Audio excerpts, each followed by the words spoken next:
Good afternoon, everyone. Thank you all for joining us for the Board of Environmental Safety meeting. I am Sheena Brooks, the board's Operations and Outreach Manager and today's board clerk. Today, we are joined by the following Board of Environmental Safety staff, both in person and remotely on Zoom. Swati Sharma, Executive Officer. Shana Avila, Staff Engineer. Lauren Chandler, Ombuds. Alicia Delphin, Administrative Liaison. Greg Forrest, Board Counsel. Linda Ocampo, Senior Staff Engineer. Firdos Parmirza, Environmental Program Manager. And Marcus Raymond, the Senior Environmental Scientist. The meeting is being live streamed and recorded. Your continued participation is acknowledgement that you are being recorded. Today is February 5, 2026 at 12:30 p.m. and the meeting is now called to order. Thank you very much, Sheena. Please call the roll. Thank you, Chair Rakestraw. Member Brostrom? Here. Member Gomez? Here. Vice Chair Strauss-Hacker? Here. Chair Rakestraw? Here.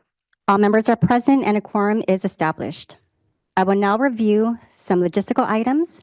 Today's hybrid meeting is being held both in person and remotely via phone and Zoom. For those joining us on Zoom, please select either English or Spanish as your preferred language option by clicking the interpretation icon located at the bottom of your Zoom toolbar. If you don't see the icon, you might need to update your Zoom application. Next slide. If anyone experiences connectivity issues with the Zoom, you can call in for either English or Spanish. The phone numbers are provided to you now on the slide. They will be provided in the Zoom chat and they are also posted on our website. Next slide. Agenda times may fluctuate to accommodate agenda items. Meeting materials are available on the registration table at the entrance of the meeting room. They can also be found on our website at bes.dtsc.ca.gov/nextmeeting. To protect everyone's virtual space and networks, the Q&A function will serve as our chat feature. It will be used for individuals that are experiencing technical difficulties or are unable to make verbal comments. If you wish to have your written Q&A comment read out loud during a public comment session, please begin your comment with "please read aloud." To ensure that all board members are fully present and focused on today's presentations and discussions, they are not reading or following along in the chat or Q&A. All participants will remain muted until a Zoom host unmutes them once recognized. Only presenters' videos and screens will be shared. We are looking forward to hearing from the public throughout the meeting and have scheduled times on the agenda to do so. There are several different ways in which you can participate. For those joining us on Zoom, you may raise your virtual hand on your Zoom toolbar or press *9 on your phone. I will call on participants using their name as displayed on Zoom, and I apologize in advance if I mispronounce any names. If you have joined the Spanish channel, please wait for the interpreters to provide instructions. For those commenting in Spanish, time will be doubled to allow for translation. Our public forum for items not on the agenda will be heard tomorrow, February 6th, as agenda item number 5, which will be held at approximately 11 a.m. If you would like to express your comment in writing, you may submit your comment to us via email at besinfo@bes.dtsc.ca.gov. That concludes the introductory remarks for today's meeting. I will now hand it over to Chair Rakestraw for agenda item number 2. Good afternoon and welcome to today's Board of Environmental Safety meeting. The Board of Environmental Safety is a 5-member board created by SB 158 in 2021, which enacted fiscal and regulatory reforms to the Department of Toxic Substances Control to improve its transparency, accountability, and fiscal stability. The board members represent the general public interest, protect public health, and reduce risks of toxic exposure with a particular focus on disproportionately burdened and vulnerable communities. We appreciate your participation here today as we collectively work to achieve the goals and objectives set forth in SB 158. So turning to today's agenda, today we are first joined by Director Butler to provide us with her DTSC leadership report, which will include departmental news and an update on budget, permitting, 2025 to 2026 priorities, and implementation of DTSC's hazardous waste management plan that this board approved at its November 2025 meeting. We will then hear from DTSC Permitting Division Chief Wayne Lawrenson regarding DTSC's Hazardous Waste Facilities Operating Permit Decision Status Report. Division Chief Lawrenson will present an amended permit schedule for the Chemical Waste Management Incorporated Kettleman Hills facility. Following the presentation, we will hear board discussion and public comments specific to the updated permit decision schedule presented today. The board will then vote on whether to accept the updated schedule. We will not be discussing the merits of the facility permit renewal, only the updated schedule presented by DTSC. We will take a quick break, and when we return, the board will present our evaluation of the department's performance based on the director's fiscal year 2024 to 2025 priorities. After board discussion and public comment, the board will vote whether to approve and submit the evaluation to Cal EPA Secretary Yana Garcia.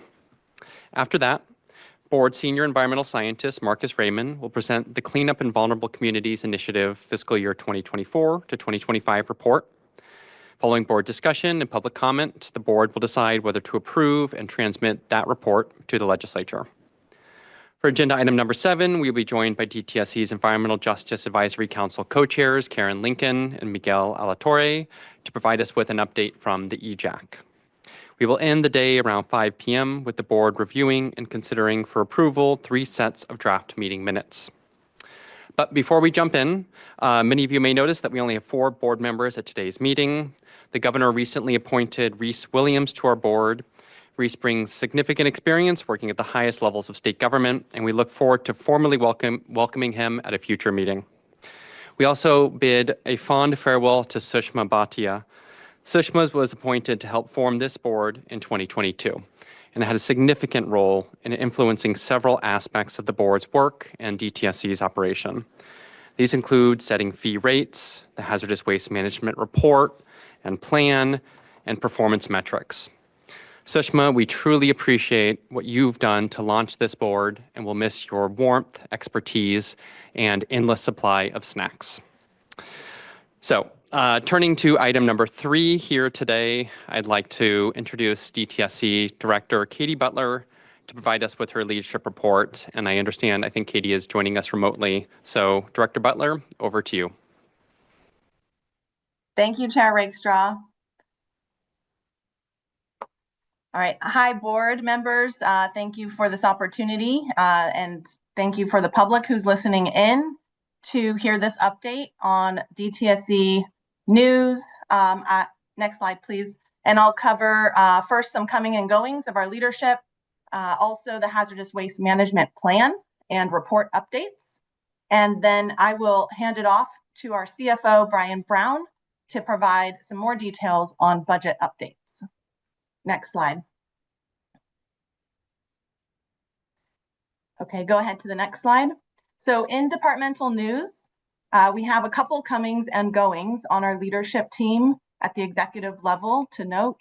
Last month, we bid farewell to Chief Deputy Director Craig Scholler, and he served as our Chief Deputy Director for 2 years during a critical time between the transition of my predecessor, Dr. Williams, and myself onboarding as a new director.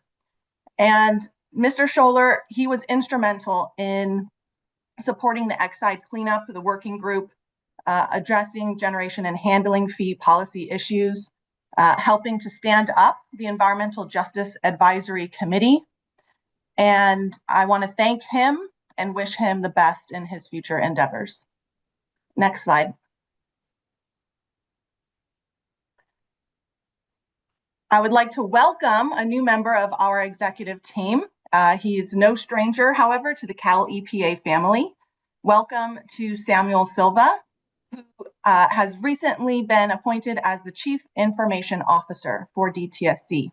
And he will start with DTSC next month and oversee our Office of Environmental Information Management. The IT brains behind all of our programs is tremendously critical for our initiatives to advance community protections, transparency and data dashboards, and many other projects that our IT team is responsible for.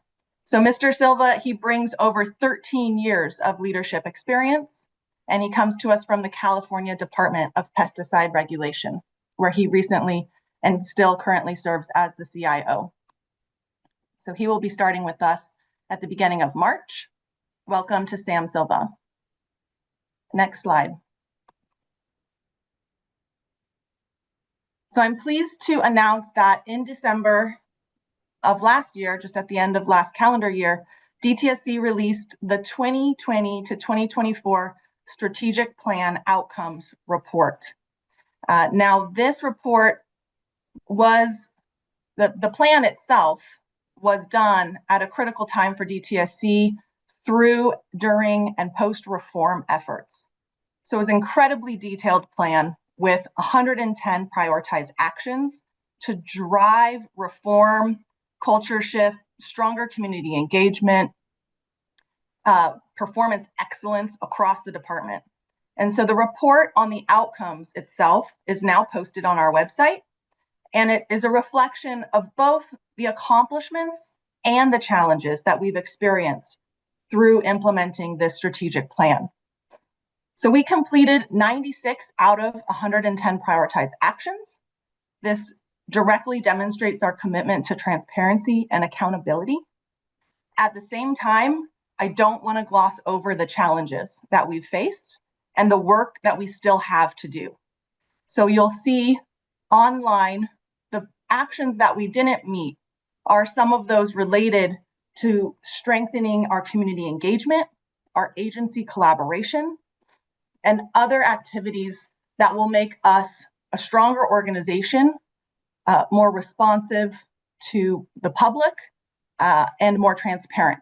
So I am committed through the development of our next strategic plan and every year when we prepare the director priorities to continue to drive positive change at DTSC. Next slide. So it's not very often that we get to celebrate the many staff at DTSC. I want to take a moment to announce the merit program that I think I shared this last year as well. Every year we have State Merit Award Program ceremony and awardees. This is one of the highest awards in state government, particularly to receive the Sustained Superior Accomplishment Award, which we had 2 individuals receive. We had 5 individuals and 3 teams receive the Gold Superior Accomplishment Award, and 4 individuals and teams received the Silver Superior Accomplishment Award. So congratulations to all of our Merit Award winners. And if you have been following us on social media, we have been showcasing our Merit Award winners there and some of their individual and team accomplishments at DTSC. So these are the faces of the people behind the tremendously hard work that we do, and their mission-oriented work surely shines through in everything that they do. Next slide, please. Last month, we also participated in Cali PA's quarterly Tribal Advisory Committee meeting. The Cali PA Tribal Advisory Committee has tribal members from the various tribal governments that you see here on this slide. And at these meetings, DTSC updates tribal representatives on projects and services that are of interest to them. And we also do a lot of listening. We do a lot of learning. And we hear feedback, advice from the tribal governments on many aspects of our work. And we take these to heart, and we are committed to reporting back progress on this front, how we incorporate the advice, the counsel from these tribal governments into our everyday operations, our policy goals, and our vision as a department. Next slide, please.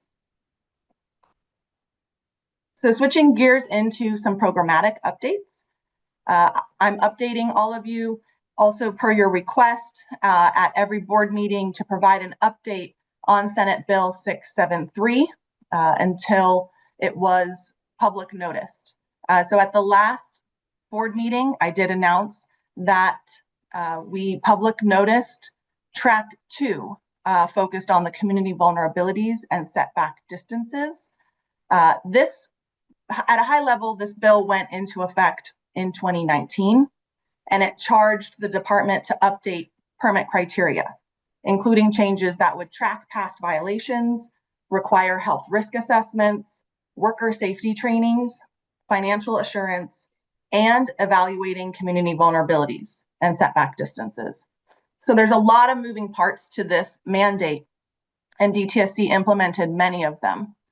For the first track, as it relates to past violations, DTSC is proposing revisions to the past violation scoring regulations. So we've initiated the formal rulemaking process for these updates, and this includes the proposed revision to move from a compliance score that is averaged over the number of inspections to a compliance score that is cumulative over time, regardless of the number of inspections. The proposed regulation was public noticed at the end of January, and we're holding a 45-day public comment period that goes through March 11th. We're holding a public hearing on March 11th as well. So I encourage you to attend and participate in that public comment period. For track 2, as I mentioned, we had a public comment period open through February 3rd. We held a second public hearing, and we extended that public comment period because of the high interest and request to extend the comment period. So in total, we had a 75-day public comment period for the track 2. And this focuses on updating criteria to address community vulnerabilities and to consider a setback distance from the permitted hazardous waste facilities in our state, which there are about 80. Next slide, please.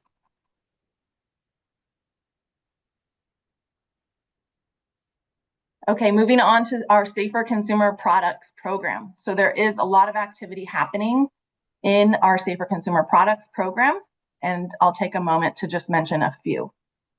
So nail products containing methyl methacrylate, or as it's referred to, MMA, of greater than 1,000 parts per million would now be a priority product effective April 2026. Methyl methacrylate can be harmful to skin, eyes, the respiratory system, and central nervous system. By listing this product, manufacturers of nail products that contain this chemical at concentrations greater than 1,000 parts per million would have to file a priority product notification. Or they would have to reformulate their products, remove their products from California market, or conduct an alternative analysis.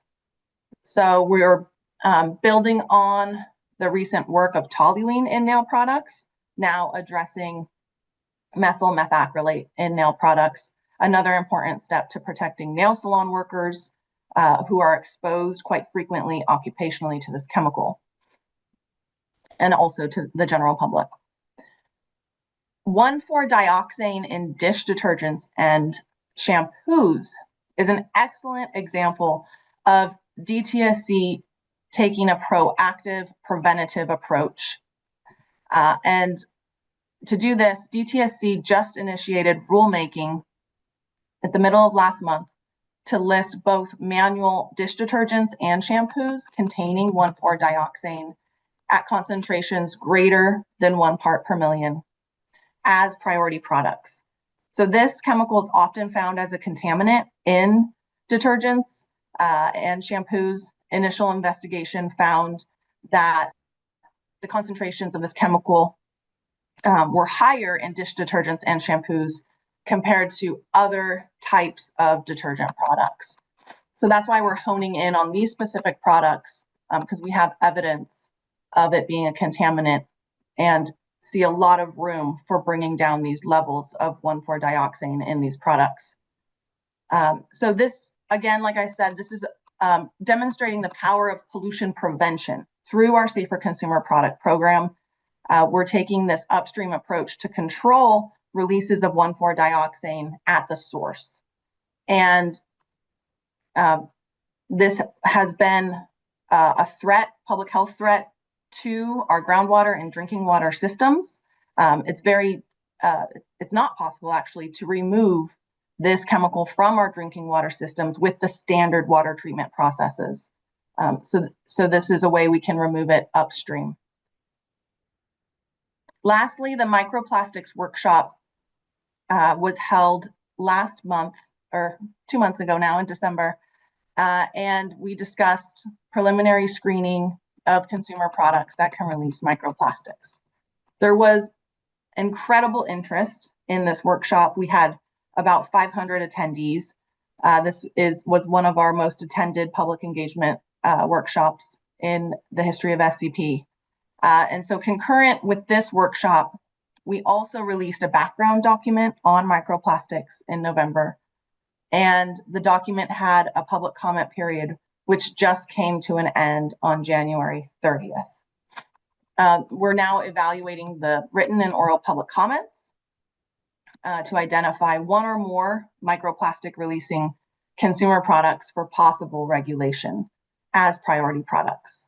So we're still very early in the stages of our regulatory process for microplastics, and our team continues its research on microplastics so that we can make some inroads and headway on a science-driven, sensible approach to regulating microplastics in the future. Next slide, please. I'd like to share an update on our continued response and enforcement efforts regarding Chiquita Canyon. Chiquita Canyon is a landfill that formerly provided Santa Clarita Valley and the surrounding LA County area with waste disposal services. It's a municipal landfill. Now it is experiencing an exothermic chemical reaction in the landfill that is resulting in odors. It's resulting in a number of environmental issues impacting the environment itself, the health and safety of the community around the landfill. Residents continue to report widespread health symptoms to state and local officials. So last spring, DTSC issued an order to Waste Connections and its associated companies to provide a plan and take certain actions to address the ongoing threats to public health and the environment. Just last week, DTSC announced that it found the landfill out of compliance with its order. This means the landfill faces daily fines until they provide an adequate plan to address the threats to public health and the environment. In addition to the order, over the past couple of years, DTSC has cited Chiquita Canyon with over 80 violations of the hazardous waste control law as well, for the failure to minimize release of hazardous waste and other violations. Next slide. Okay, transitioning to the Director's Priorities Progress Report. We continue to implement the fiscal year 2024-2025 Director's Priorities. Now we're a little bit more than halfway through the year. And as a reminder, next slide, please. DTSC is focused on 4 priorities. So the first one, and this has been a priority since my short tenure as director, timely, consistent, equitable enforcement. Priority 2, community engagement. Priority 3 is a new one for this year, focused on science, technology, policy innovation. And priority 4 is unique in a way that it's focused on one specific chemical known as PFAS, or per polyfluoroalkyl substances, a very pervasive chemical in our environment.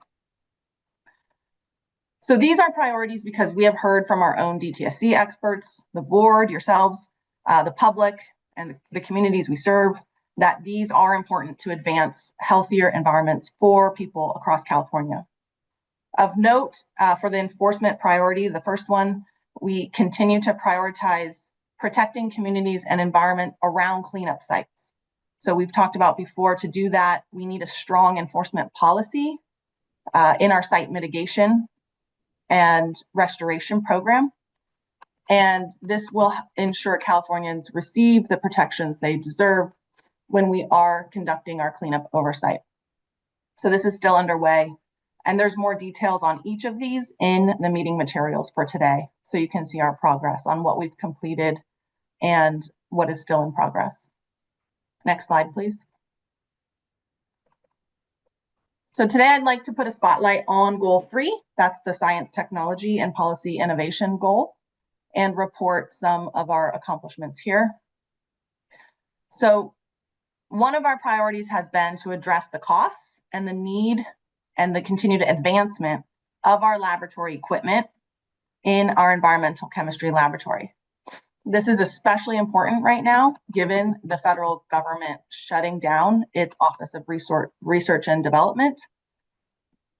So I can share that DTSC did develop a BCP, budget change proposal, which was incorporated into the governor's proposed budget for the next fiscal year, 2026-2027. This funding is critical to maintain and procure new laboratory equipment that will keep California at the forefront of science and technology. So the latest and greatest lab methods are essential to our success on enforcement cases and protecting communities from environmental harm. And this budget proposal would allow us to continue to do that. Secondly, on this slide, addresses artificial intelligence deliverables for the department. At the end of last calendar year, DTSC completed the deliverable that was to develop an artificial intelligence policy. So this was the very first step for our department to begin evaluating tools, bring them on board, whether we're going to bring them on board or not, in a responsible stepwise fashion. So DTSC rolled out Microsoft Copilot to our staff who have taken the required training, and we have an initiative internally to do cross-program collaboration and sort of a governance committee to guide how DTSC adopts AI and what are the best use cases for our regulatory role. Next slide, please. Under goal 3.3, DTSC has a couple workshops planned to address the topic of vapor intrusion. And we're doing these in coordination with our partner agencies. Specifically, I'd like to thank the Water Board for being a partner on these workshops. So there's 2 coming up this month. One, the February 12th workshop, will focus on vapor intrusion case basics. This session will focus on basic overview of the types of vapor intrusion cleanup cases that we oversee. And we will cover the science, how an investigation works, understanding the data, how it's interpreted. And then the second workshop here, February 25th, will have more of a community lens. And so vapor intrusion in the community will be a joint discussion between DTSC and the water boards on community programs available. And this will also include participation from our DTSC Office of Environmental Equity and our Tribal Affairs Office. So we'll address topics like health risk, community health and safety. I encourage members of the public to attend this both workshops, but especially this second one here that's focused on community. They'll both be virtual, and you can find out more information on our website. We do have a lot of interest. I think we already have a few hundred folks signed up. Next slide, and I think we're going to pause for any kind of questions. Happy to take any questions you may have. Thanks very much, Director Butler. Are there any initial questions from the board members? We can also, you can save up your questions and then we can, during board discussion, once Director Butler finishes, we can take it up at then. But anything? Member Brostrom? I think I'll save the bulk of my questions, but just for like a clarifying question for the Chiquita Canyon landfill update. where you mentioned that you issued a determination of noncompliance. I was just wondering what the impact of that determination, like what does that mean on the ground? I might have missed it, so apologies if I Yeah, did. thank you. And so it's a step in our enforcement process. And at this point, we are evaluating all of our enforcement and legal options. And it is essentially, like I said, a step in the enforcement process. So unfortunately, it does not have a tangible, positive impact to change the scenario for the residents who continue to experience the odors and noxious chemicals in the air. And we are participating along with other agencies with Cali PA's leadership. And I want to thank our Cali PA partners for coordinating all the BDOs so that each of our respective environmental regulatory agencies is using all of the tools at our disposal, given our lane, which is oversight of hazardous waste. Thank you, and I think I will reserve the rest of my questions. Great. Thanks so much, members. I'll also save a couple comments and questions till the end as well. So Director Butler, back over to you. Great, thank you. Next slide.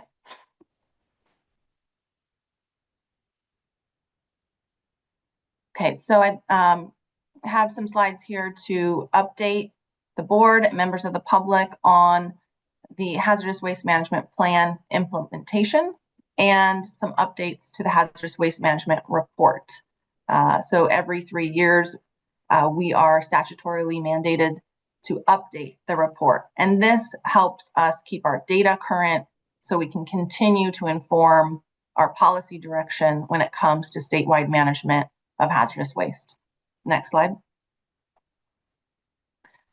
So the goals of the plan that was approved by the board last meeting was to reduce hazardous waste generation and divert hazardous waste away from incineration or landfill. 2, ensure hazardous waste identification and management standards are scientifically sound, health protective, and environmentally safe.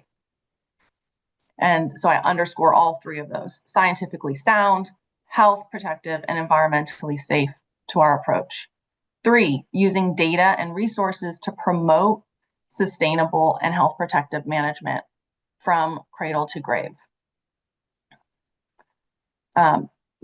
These goals, these are our guiding pillars for how we're implementing the plan.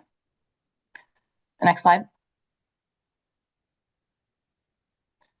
So the first goal, I want to highlight the source reduction priority for this year. And so I'm going to focus on the priorities that we've set out to accomplish this year. And at subsequent board meetings, I'll provide more details on implementation. So today I'm really focusing on the priorities for implementation as our team is going through the plan and looking at the recommendations that we currently have resources to implement, and also taking that feedback from the community on what items of the plan were of highest interest for us to get started on right away. And so that's why I want to start out with source reduction, because source reduction is our way to becoming a more prevention focused department. And there's a few things that we're underway and plan to continue to focus on this year. So first, reviewing source reduction reports, and a summary of the source reduction reports will actually be included in the upcoming hazardous waste management report. And so our team in the background has continuously worked on compiling new data that feed into implementing these plan aspects. And one of the observations through this exercise and just doing a desktop review of the reports, as you might suspect, is that we need to engage more directly with hazardous waste generators to better understand the source reduction efforts what technology are they using on site to reduce waste from the get-go, from that point of production. And engagement will give us a better understanding of the types of waste generation, and it will also put us in a better position to provide support, policy, and formulate policy goals, initiatives to focus on how generators can reduce their waste. This third item is regarding the partnerships between Hazardous Waste Management Program and our Safer Consumer Program. So really bridging that gap, right, from the program that manages hazardous waste currently to the program that works upstream, preventing the creation of toxic waste to begin with. So as you are aware, the Safer Consumer Products Program has a green ribbon science panel that it relies on and gleans expert advice from this external body of experts. And this expert panel provides the department with considerable feedback for our Safer Consumer Product Program. But what we've come to understand is they also have knowledge of technology advancements, potential ways that hazardous waste management program can learn from. So our two programs they're breaking down that silo, working together to connect with the Green Ribbon Science Panel on the subject of source reduction. And so we heard loud and clear from the board at the last meeting that we needed to consult advisory councils, outside advisory panels. And so we're starting right away with this Green Ribbon Science Panel convening, and that will allow us, with our existing resources, our existing structures in place, to get going on this topic of source reduction and how can we move the dial forward. Next slide, please. So goal 2 is to focus on ensuring hazardous waste management standards are scientifically sound, health protective, environmentally safe. So we're starting our focus on a waste stream that is critical to the state achieving its clean energy goals, lithium-ion batteries. As we know, this is a growing waste stream. We need to stay on top of charting out and understanding the reuse, recycling of lithium-ion batteries before too many batteries, experience that end of life cycle. And so we are first evaluating information from other states, other countries, understanding how the recycling process works. I had the good fortune of meeting in person with, it was virtually, but individually with one of our Green Ribbon Science Panel members who's an expert in lithium-ion batteries. And so we have so much to learn from these outside expert partnerships and inform our policy direction, implementing of our policy goals going forward. So as you can see here on the slide, just a little primer in lithium-ion battery, cradle to grave life cycle. It spans, collection, dismantling, and shredding, refining, and reclaiming the batteries. So each step, as you can imagine, has different requirements for safe management. There's regulatory requirements and logistics that go into every step here. Our staff are also working with the Interstate Technology and Regulatory Council. It's another outside body of experts, ITRC, to develop a report that provides information on the management of end-of-life lithium batteries. We anticipate this will include case studies, information on treatment and recycling, and best management practices.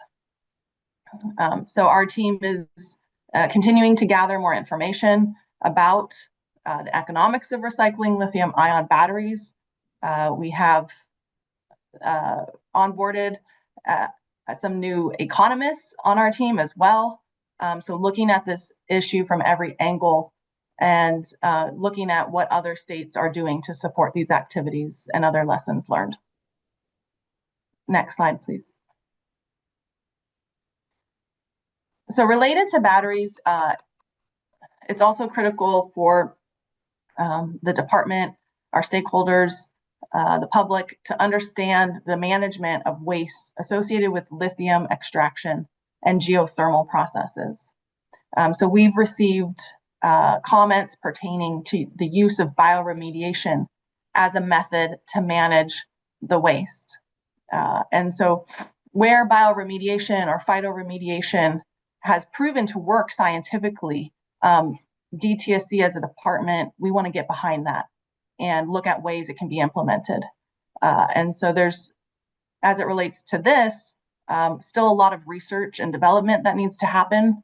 DTSC is actively investigating this, including potential regulatory pathways needed to implement. So this will also be a focus for this year and next year. Next slide, please. Goal 2 also relates to our C3 initiative, which is the Community Considerate Cleanups. And this is led by our site mitigation program. It brings together technical experts, staff, community advocates, and shapes how brownfield cleanups are planned and implemented. As this pertains to hazardous waste, we've been having discussions in this forum about how to improve the excavation, offsite disposal of cleanup projects when excavation is the chosen method.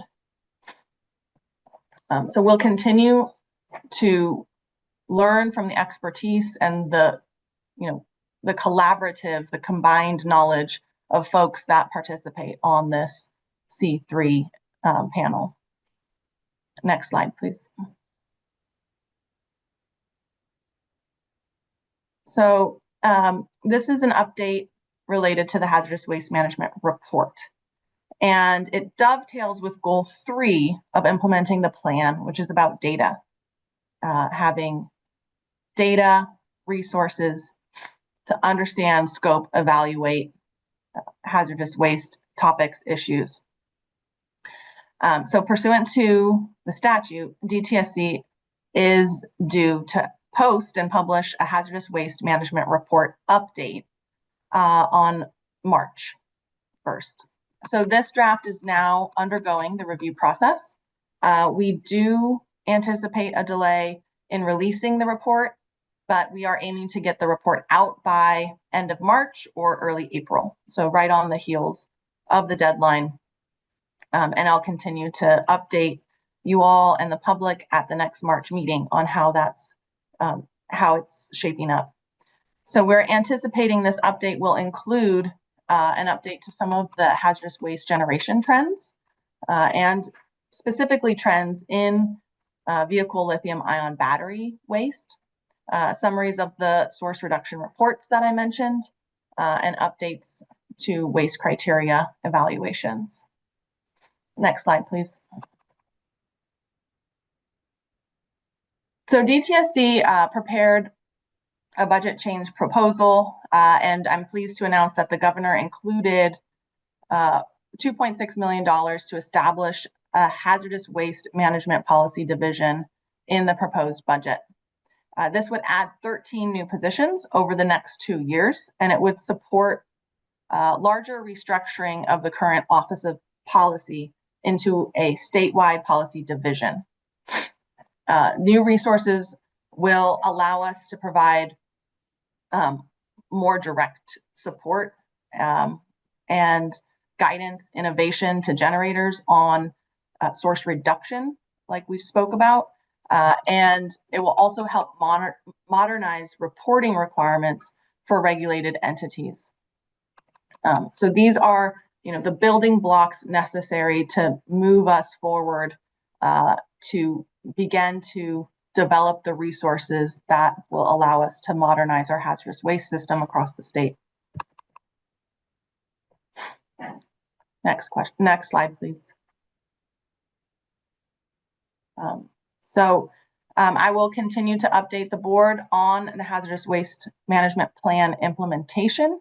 I expect to have more details at the next March meeting, and as well as more details on the hazardous waste management report and the related updates to that. Happy to take any questions.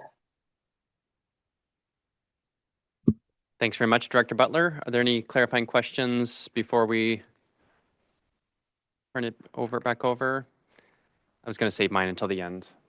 So back over to you, Director Butler, and I think Brian might be up next. Yes, I'm going to hand it over to our CFO, Brian Brown. Thank you, Brian.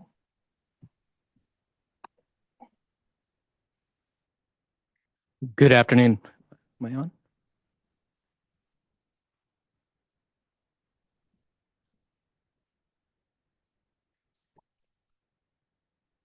Good afternoon. Yeah, okay. All right. Good afternoon, Mr. Chair and board members. It's nice to be in front of you again. I'm here today to provide you with 2 updates on some important fiscal items that in some cases we've talked about with you before. So first, I will give you an overview of what's in the governor's proposed budget for 25-26 fiscal year. I'm sorry, 26-27 fiscal year for DTSC.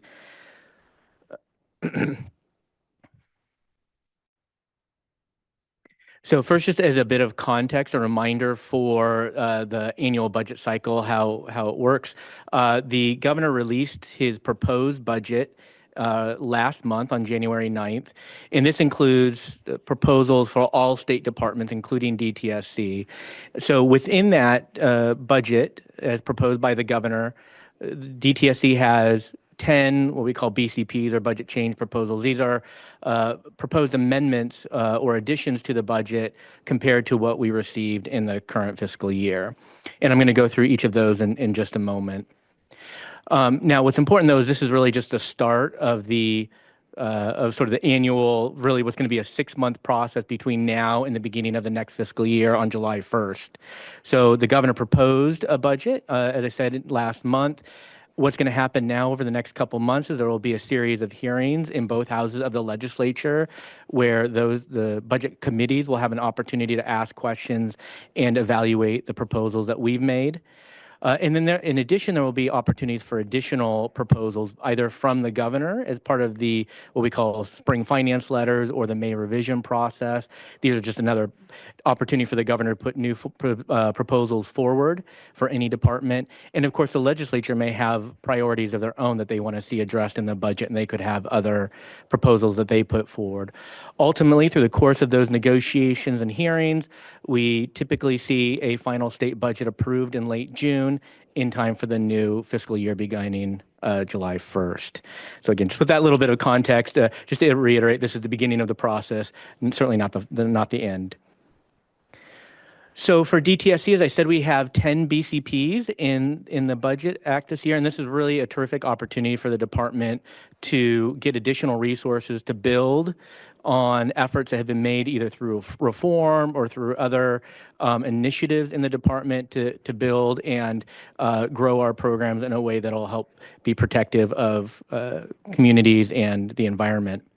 So I'll run through these very quickly because there are 10 of them, so in the interest of time, but certainly available for any questions that you might have. So in order of magnitude, the first one that you'll see on the list is an additional $70 million each of the next 2 years to continue our efforts to clean up the lead contamination in residences surrounding the Exide facility in Vernon, California. And so with that funding, we'll be able to clean up an additional 1,000 properties over those next 2 years. So really continuing the tremendous effort that we made in that area over the past decade or so. Next on the list is our annual national priorities list and state orphan site BCP. So you'll recall this is one we do each year, and it is funding that's set aside for our oversight of both our state and our federal sites where there's no responsible party. And so this includes, again, state orphan sites as well as federal Superfund sites. And the amount for this year that we're requesting is $40.2 million. For comparison's sake, the current year amount is $36.6 million, so an increase of not quite $4 million. Next on the list is additional funding. This is one-time funding spread over 2 years of $6 million to support our lead-acid battery oversight program. And there are 2 components to this BCP. Part of it is to provide resources to do investigations at residences surrounding the Berg metals lead acid battery facility. And then part of the funding is actually to acquire additional lead attribution equipment, which can be used to support our investigations and to support our responsible party efforts to identify who the source of the lead contamination is. And that equipment would be available both for the Berg investigations, but also subsequent sites that we work on. Next on the list is for safer consumer products. This is to begin implementation of 3 bills that have been approved by the legislature and signed by the governor in recent years. They're listed on the screen there. They have to, 2 of them have to do with PFAS and 1 with bisphenol in baby products. Importantly, this is just to begin our efforts in these areas, consistent with the requirements of the bill, focus on enforcement, regulatory development, research, and so on.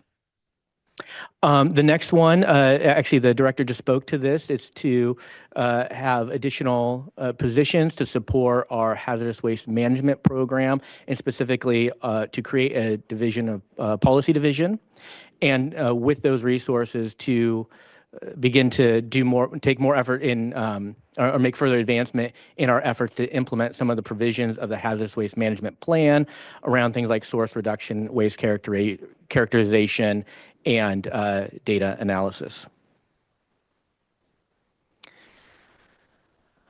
At the top of the next slide, you'll see a BCP related to landfill support, response, and enforcement. So this ties back to the discussion you had earlier about Chiquita Canyon. So this is an agency-wide BCP, and what you see reflected here, the 4 positions and $2.1 million. This is DTSC's portion of that PCP for us to help support oversight and enforcement efforts at landfills that are experiencing subsurface elevated temperature events or SET events, such as at Chiquita Canyon. So these are to support both our site mitigation program as well as our hazardous waste management program to oversee the waste that is produced and ensure the safety of the site itself. Next, we have $2 million for our environmental chemistry lab. Again, the director referenced this earlier. This is $2 million annually to support ongoing replacement of aging equipment. And DTSC does not have resources to do the normal type of routine replacement you would expect. So this is our effort to do that moving forward. These last couple ones I'll cover really quickly. We have 6 additional positions requested to increase our capacity to do cost recovery enforcement. This is particularly to identify potential responsible parties at sites throughout the state. We have $450,000 to support travel costs to oversee the management of cleanup at the PG&E Topak compressor station. Importantly, with this one, this is all funds that are going to be reimbursed by the responsible party, by PG&E. And then lastly, we have 1 position that we're requesting to implement our portion of AB 2440, which has to do with battery recycling. This is a program that is principally administered by CalRecycle, but we have some responsibilities in that bill to review the stewardship reports that are provided by those battery manufacturers to ensure that they are in compliance with hazardous waste control laws. I should note that all of these BCPs, while I've covered them very quickly, the full details of all of them are publicly available on the Department of Finance's website. So you can see the link there at the bottom of the slide.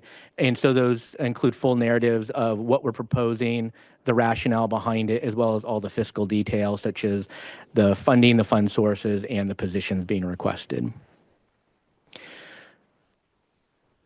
So I think probably the natural next question for the board would be, well, with all these new proposals, what's the implication for the fees that you're responsible for setting?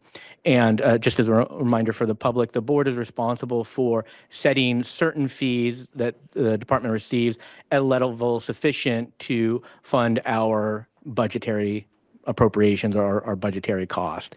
So with these additional proposals, we would, if approved in the final budget act, have larger budgets, and therefore that could affect fees. So I did include here for the board some information on how much each of those funds that are supported by the fees that you set, what the impact of those funds are, because not all of our BCPs affect these funds. So you can see the hazardous waste control account, which is supported by the generation and handling fee, would increase by $3.5 million. The hazardous waste facilities account, which is supported by the facilities fee, would increase by $600,000. And the toxic substances control account, which is supported by the environmental fee, would increase by $10.5 million. Now, what is more difficult for me to tell you at this point in time is what does that mean for fee rates next year? And the reason is because it's still a little bit early in the process, and there's several things that still need to be finalized or determined. So just to identify a couple of those, the first is we have to wait and see if the legislature approves these proposals. There is always a possibility the legislature will reject or modify some of the proposals that we have put forward or that the governor has put forward in his budget.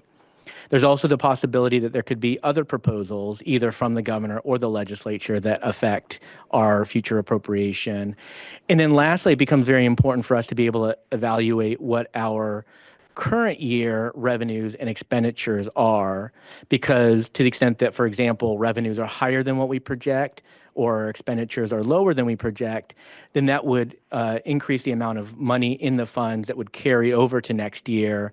And then if that were the case, would then reduce pressure on the fee rates needed for next year.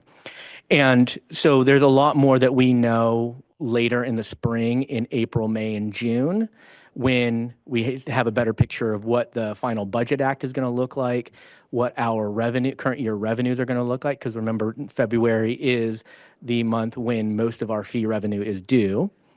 And then also we'll have, as we close more months of the fiscal year, we'll have a better picture on what our actual expenditures are for the current year. So that is similar to past years. And then we will work with the board in your fee setting process as we get into May and into the summer. So with that, I'll switch gears to the other topic, which will go a little bit faster. I wanted to provide an update for you on the metal shredder fee emergency regulations that the department is working on right now. This is something that the director spoke to in one of your fall meetings. So we just wanted to provide an update for you because this is an important priority on the finance side. So just as a reminder, AB 2851 of 2024 increased requirements on metal shredder facilities. For example, requires the monitoring of the fence lines of the perimeters of metal shredder facilities to ensure that light fibrous material does not escape and get into communities or the surrounding environment. It also required DTSC to establish a new fee on metal shredder facilities. They do not currently pay into our facility fee, our generation and handling fee. So this would be a requirement for them to pay a fee to cover our oversight cost, as well as that of the Office of Environmental Health Hazard Assessment, OEHA. So the update on where things stand, we were working in the fall to develop draft regulations, and I'm happy to say we did complete those, and we presented them at a public workshop on January 13th. Again, resources are available to the public on our website. We have the draft regulatory text as well as other supplementary materials. And in summary, the kind of key provisions of those draft regulations we did identify estimated rates for both small shredders and large metal shredders, and you can see the amounts on the screen. The way we arrived at these amounts is we looked at what our projected cost would be to conduct oversight going forward, given our current regulatory authority or oversight authority, and then we looked at our data to see what sort of in terms of enforcement and inspection time, how much more it costs to do kind of standard oversight of large metal shredders compared to small shredders. And so that's why you see about a 20% difference between the fee rates for those two types of shredders. Importantly, these rates can be adjusted through emergency regulations on an annual basis. So each year as our cost might change, or if we have other data that suggest a different, for example, split, we would have the ability to update those rates in future years. This is a little bit different than the rates that I'm usually talking to the board about. These are rates that are set by DTSC and not the board. The regulations, the draft regulations also include new reporting and record keeping requirements on metal shredder facilities and does include penalties for late payment or not fulfilling those reporting requirements. Finally, I'll note that we are working on the draft reg now. The public comment period just closed at the end of last week, so we're going through all of that now, and then we'll be working to finalize this regulation package in the spring so that they are ready and in place for the new fiscal year. So that's the end of my presentation, and I think we're ready for any questions you might have. Thank you very much. Well, why don't we, so we'll now turn to board discussion. Why don't we start with any questions for CFO Brown, just so if you want to hang out there for a moment, and then if there are none, then we can turn it over to Katie. But are there any questions for Brian? Oh, Member Brostrom, please go ahead. Okay, maybe kind of going from the last slides backward. For the metal shredder facilities, between the small and large, I was wondering, kind of what is that size between a small and a large, and what is the universe in terms of number of facilities? Yeah. So we right now our known universe of metal shredders that there are 10 metal shredders in California. And what we did is we looked at we tried to look at a few different factors to determine what the best way to distinguish larger, smaller, how many, should we have large, medium, small, and what we based on the data we have, which is limited, we don't have existing reporting requirements on metal shredder facilities. What we ended up doing was we decided that probably the most practical thing to do was to look at the size of basically the horsepower of their shredding machinery itself. The thought being that that is the best proxy for both the volume of material that can be processed by that facility, as well as the type of material. So whether they could, for example, shred whole cars or not. And so those were some things that we kind of looked at and we thought, and so I think the cutoff that we used, if my memory is correct, was a 4,000 horsepower was the cutoff between a large and a small shredder. And then, so then the universe of the small versus the large of those 10? Yes, I believe it's 6 large and 4 small. And we do have all that information included in our presentation slides that are available as well. And then for the BCPs, just wondering, I think we had heard from the director that at least one of these was included in the governor's budget proposal released in January. I was wondering if all of them were, or which ones made it into the proposed budget. Yes, so the 10 that I listed are all included in the governor's proposed budget. So if approved by the legislature as well, that means they would be in the Budget Act this coming fiscal year. That was more of my kind of like just clarifying questions. Thanks very much, Member Brostrom. Vice Chair Stassacker. Thanks for your presentation. In AB 2851, with the requirement for fence line monitoring, do you envision that, sorry, the microphone needs to be closer. Do you envision that DTSC would be doing the oversight of the fence line monitoring, or would the local air district be doing that? So this may be a better question for our hazardous waste management program team.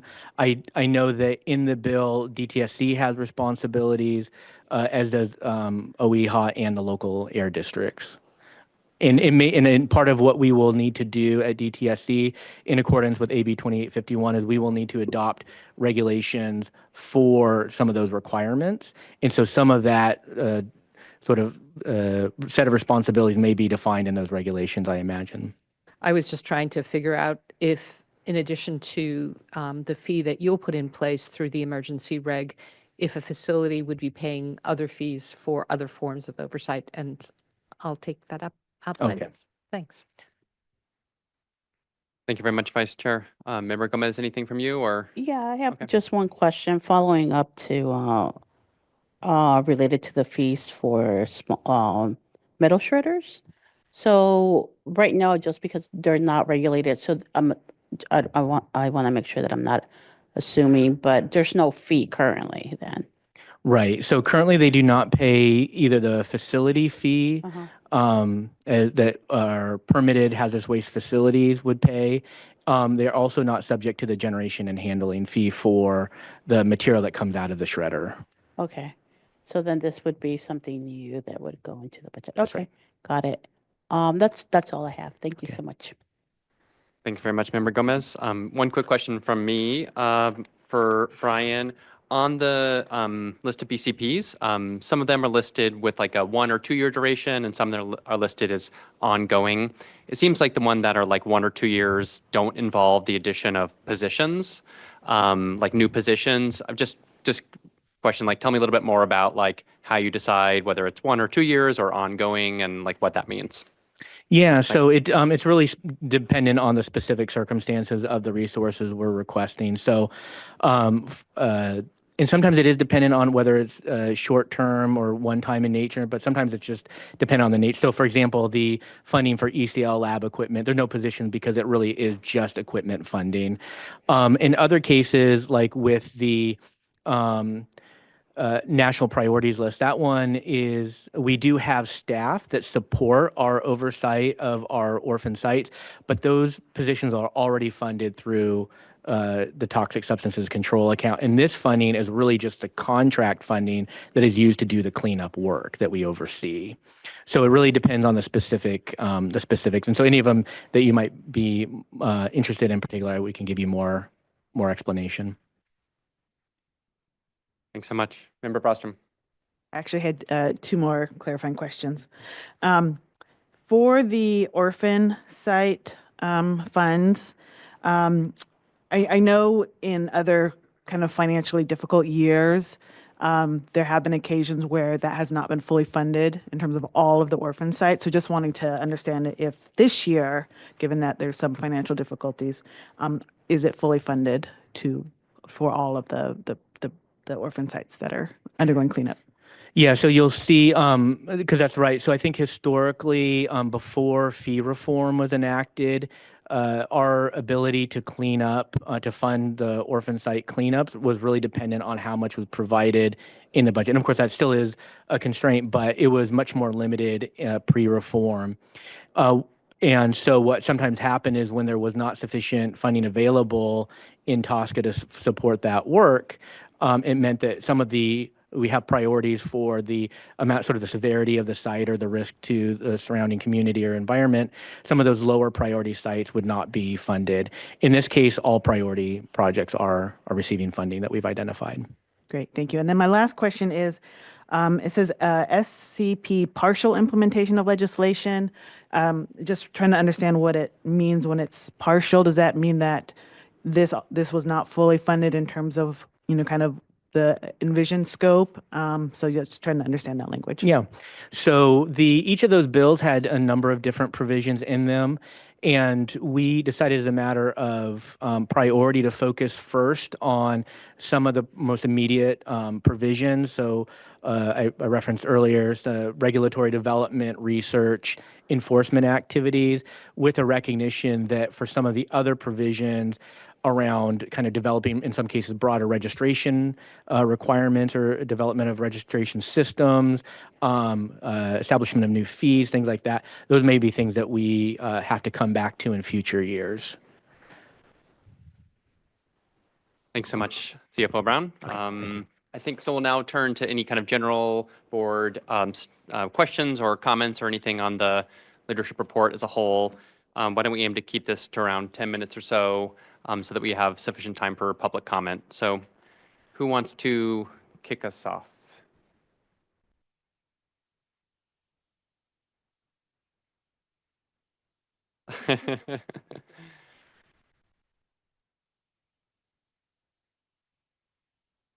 Okay, Member Brostrom, please go ahead. The first thing I wanted to kind of maybe comment question, SB 673. I'm happy to hear about the track 1 that we're seeing movement there, and really looking forward to digging into that rule and moving away from an average to a cumulative scoring procedure. So encouraged to hear that. In terms of track two, just wanting to express some concern that I've heard from stakeholders about the process. I think there's conversation to be had about the substance, but particularly around the process. I think I am concerned. I appreciate the deadline was extended. But I hear that there's continuing concerns, given, kind of the complexity of the regulations, kind of the time of the year, and just stakeholder interest in having a longer time to comment on those. I did find a lot of those reasons compelling. Also heard some concerns about not understanding the regulations and not having access to staff to help explain those more. Heard some concerns about the format of the hearing. I appreciate, Chair Rakestraw at the beginning, kind of reminding us of kind of like our lens for the board in really trying to increase transparency, accountability, and really working toward the public interest. And so, some of these concerns that I heard from stakeholders and the public, I did find compelling and concerning. That this comment period is not just simply a checkbox, it's something for DTSC to say that it did, but to really engage in and really wanting it to be robust, particularly given how overdue this rulemaking was. So just wanting to maybe start with that and express that I've heard it and wanting to share that some of those issues concerned me.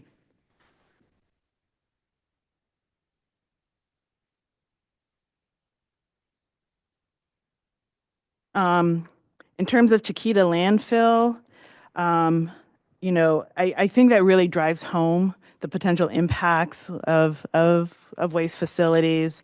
And so, I appreciated your kind of explanation of a determination of noncompliance. I was, very concerned to hear about the reported health impacts. I think, there had been concerns for a long time, and, just expressing, and I've heard this from you as well, that it appears that there's not a lot of remedies on the table. And I kind of, to me, this really drives home, the importance of being very careful around permitting and siting, and, particularly when there's vulnerable communities nearby. We just have a case in point with Chiquita. So just, again, hearing you say that, people are suffering health impacts and that they're continuing to be reported, and feeling like the state doesn't have the mechanisms that it needs really to address that, that was also very concerning to me.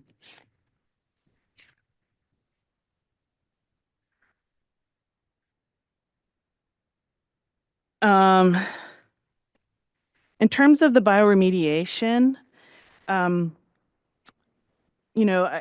am very interested in this work, and having the state figure out mechanisms to encourage bioremediation. And I think that is something that there's still a lot of questions about. It doesn't seem like in the current regulatory framework and site remediation, that there's mechanisms that encourage bioremediation. So just a flag, that our current systems tend to prioritize cost and time in these cleanup and remediation decisions. And so, just wanting to, encouraged that DTSC is giving this some thought, encouraged about the C3, the technology, council, that I know DTSC is thinking about it, but, just naming that tension, between our regulatory systems and kind of the promise of bioremediation.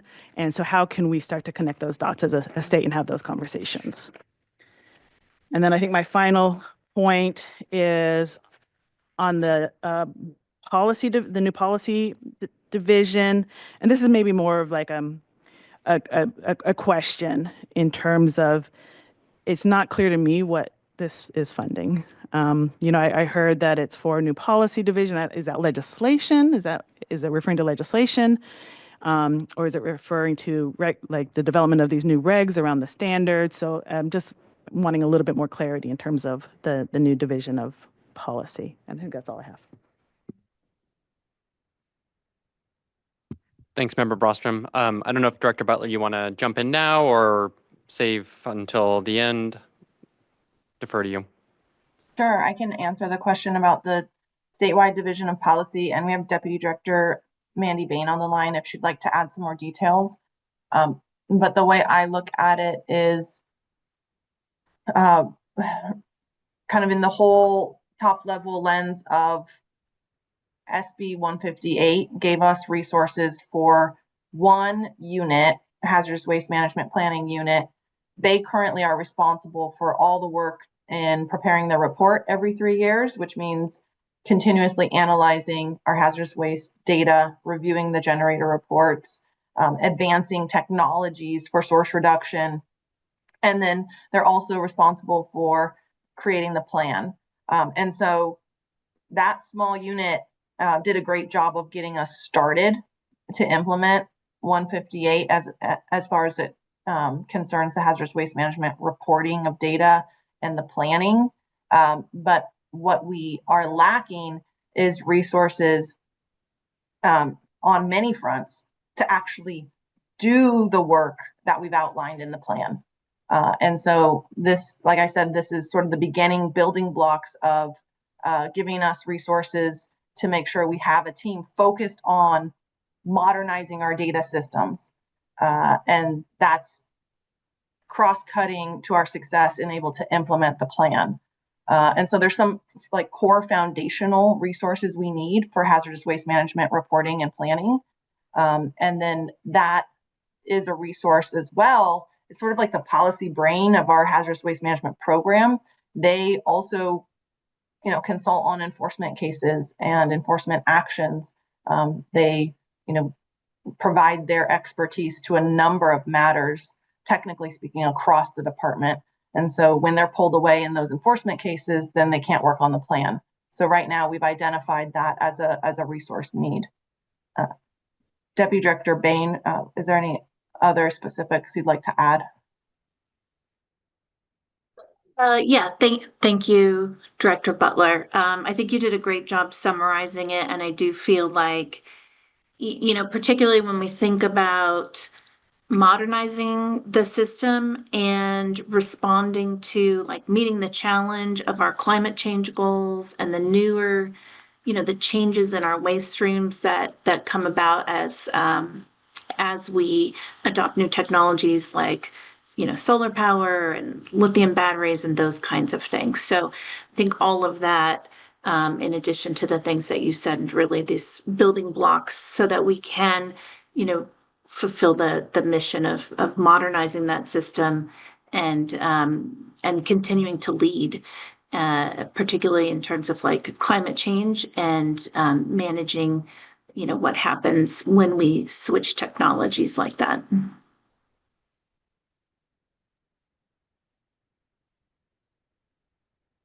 Great, thanks so much. Appreciate that. Member Gomez or Vice Chair Strauss-Hacker? Member Gomez, please. Yeah, thank you, Director Butler. And I just have I'll try to minimize my questions.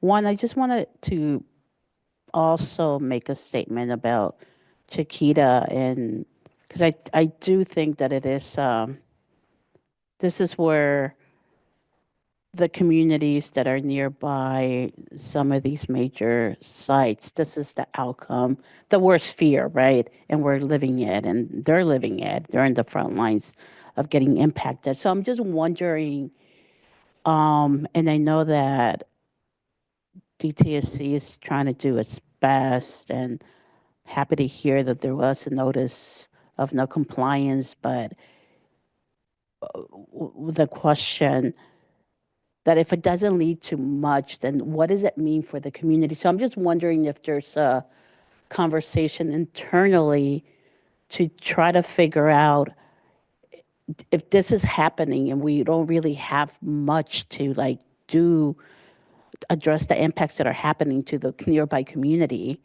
what are the lessons that we're learning, and what are the policy implementations that should be inserted in permits to really have real regulations to these facilities that we're seeing that there are environmental health impacts to the community.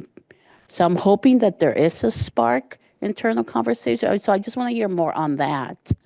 And then my other question was related to,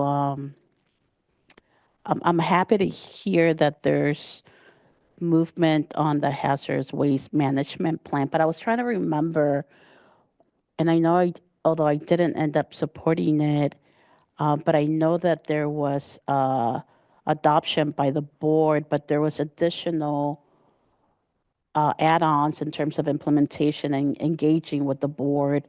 So now that I'm hearing that it's moving forward, what is there a nexus in what's happening there? So I don't, maybe this is for the chair, maybe this is for the director.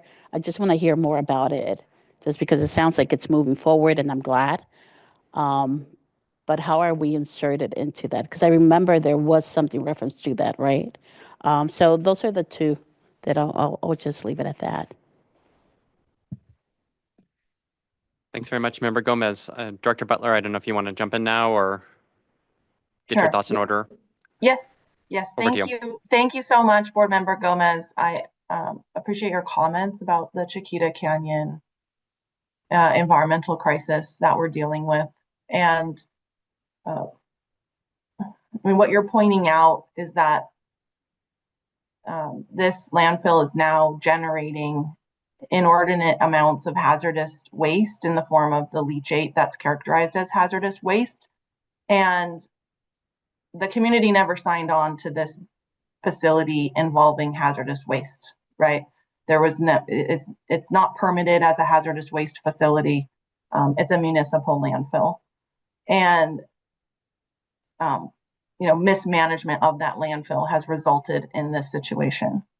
And there are so many different BDOs involved in the regulatory actions that are ongoing. And so I think if you or other board members are interested in understanding more specifics, it would be best for the Cal EPA family to provide more of a holistic briefing to the board. And that I would recommend that as a potential next step.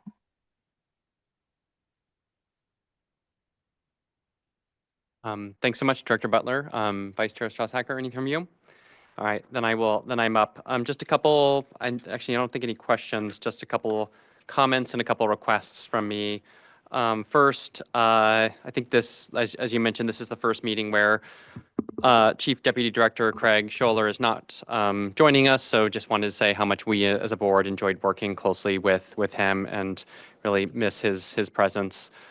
Second comment I'll say is appreciate the 2020 to 2024 strategic plan outcomes report. I'd love for the chance to kind of have a briefing from DTSC on that, kind of how you're thinking through how that process will inform the current ongoing strategic plan development. So I guess that's number two. I wanted to follow up on the goal 3.5 of your current fiscal year director's priorities on artificial intelligence. I noted what you said about a governance committee. Be good to get regular updates or a briefing on that, just because it does seem like there are many opportunities, of course, for artificial intelligence in DTSC's work, and just, of course, recognizing the limitations and risks associated with it. So would really welcome a conversation about that. And then finally, I do appreciate the detailed update on the implementation of the hazardous waste management plan, in particular that DTSC is starting with source reduction. I think that's quite encouraging that you're starting with goal 1.1. Just kind of in this effort, really encourage you, and I think some of these conversations will happen with the board subcommittee, think through kind of how to bring the board into this effort, either through kind of engaging at the technical level or kind of reporting out at our board meetings to get public input on 1.1 as well, given that that was such a consistent drumbeat that we heard during public comments for this plan. In addition, of course, to engaging with the Green Ribbon Science Panel, I thought that's quite a good and constructive update and a great group to turn to really think through the details of this effort. I don't know if there's any response from you. I didn't ask any questions, but if there's not, then happy to open it up for public comment. Thank you, Chair Rakestraw. I don't have any other comments to add, but just appreciate the board's, guidance, direction on the plan. And I, look forward to providing more details, updates in meetings, both here in this public forum, also with the subcommittee, and to continue that work together. So I appreciate you recognizing as well that we are really focusing on that source reduction piece that we know is important to the communities. And we did hear that loud and clear at the meetings last year. Thank you so much, Director Butler. So why don't we turn it over to Sheena to lead us through the public comment for this item on the director's priority or the director's progress report. Thank you, Chair Rakestraw. As Chair Rakestraw mentioned, the floor is now open for public comments on agenda item number 3, the DTSC Leadership Report. For all public commenters, if you would like to be identified for the record, please state your name and affiliation, and you will all have 3 minutes to comment. I will start with our in-person participants, so if you would like to make a comment, please raise your hand and I will call you up to the podium. I see one hand raised.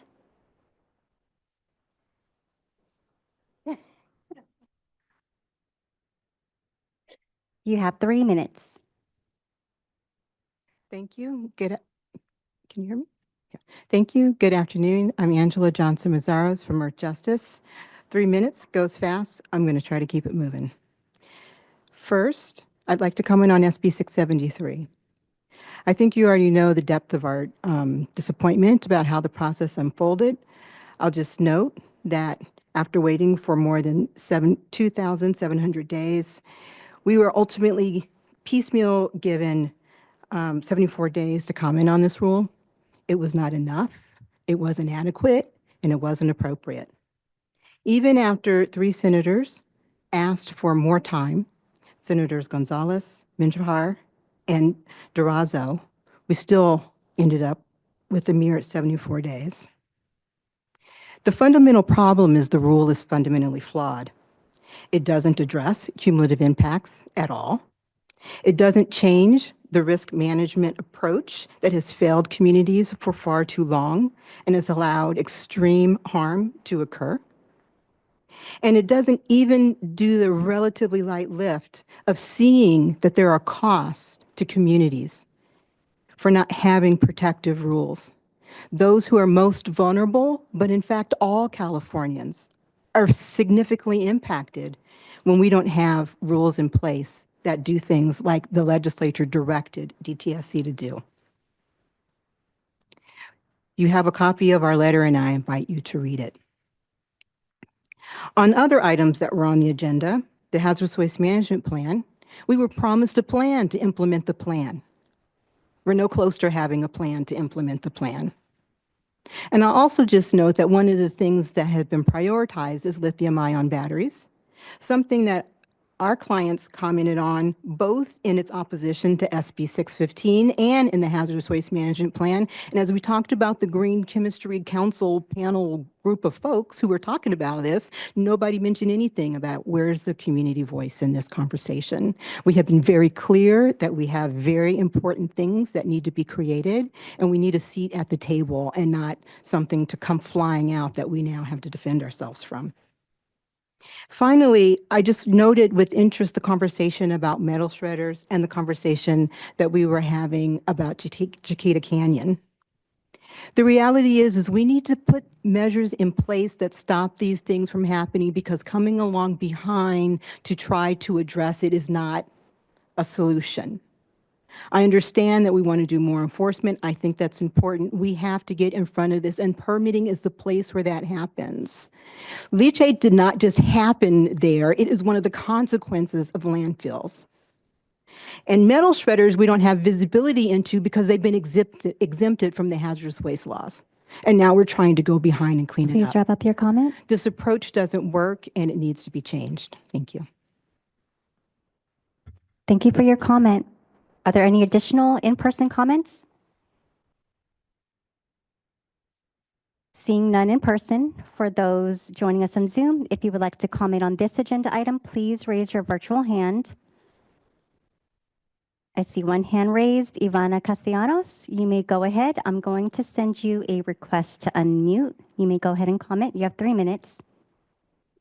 Hi, good afternoon. I'm Ivana Castellanos with Physicians for Social Responsibility, Los Angeles.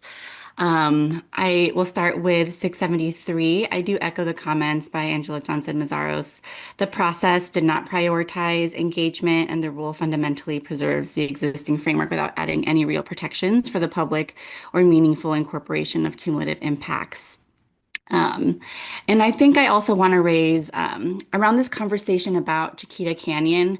While this was a municipal landfill and not a DTSC permitted facility, I think it does have important implications for DTSC's work.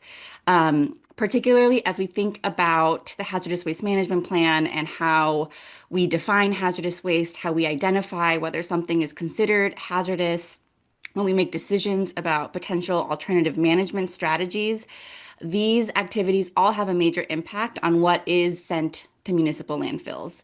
And so this is an example, I think, that demonstrates that the management of these facilities is not fail-safe, that our assumptions about what will happen to those wastes if we do send them to municipal landfills, if we allow that, if I think we need to include these types of failures in our assumptions because they do happen. And so I encourage the agency to seriously consider these implications as we think about implementing the hazardous waste management plan. Thank you.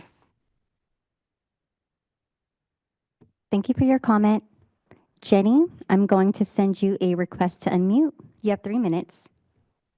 Hi, I won't take all of my 3 minutes this morning, but I think the big glaring shining light in the room of this particular conversation is Chiquita. It's been on fire for what, 3 years? 2.5, 3.5 years, not months, but years. And I think it's very telling that the only thing that DTSC can report is that there's been, a non-compliance declaration issued, and that we don't know what to do. I think that is directly, or needs to be, directly connected to the classification of hazardous waste issues that the community was clamoring about with the passage of the hazardous waste management plan that we begged not to be approved. Because I think there is a very real threat of reducing hazardous waste by not classifying waste as hazardous. And that solution is dangerous, and it will lead to more Chiquita Canyons. We see in the SSFL's CMS documents issued by Boeing pretty lax hazardous waste classification methodologies being floated. They are probably going to be approved. We are trying to get DTSC's statement of basis final draft out to see what we're dealing with in that regard. I would be willing to bet that we're not going to see any improvements. And if we don't see improvements of hazardous waste classification that will prohibit or prevent the underclassification of hazardous waste, we are going to find ourselves across the state in more situations that DTSC has no idea how to solve. So if they don't know how to solve the Chiquita landfill situation, there's also an unwillingness to tighten classification methodologies. We have an issue, and I don't think that we can throw more money at it until there is a plan of how to solve it. they would have to acknowledge that they either don't know how or they aren't willing to strengthen the classification methodologies that allow this type of thing to happen. That's all I have to say. Thanks. Thank you for your comment. Caroline Farrell, I'm going to send you a request to unmute. You have 3 minutes. Thank you. Good afternoon. Caroline Farrell with the Environmental Law and Justice Clinic at Golden Gate University. And I had a couple of comments, one of which is just to reiterate and kind of underscore the comment from Angela Johnson-Mazzaros that the hazardous waste management plan had additional vote in terms of its approval, where there was actually going to be additional steps to flesh out implementation in recognition that the plan itself was not really sufficient as an implementation document.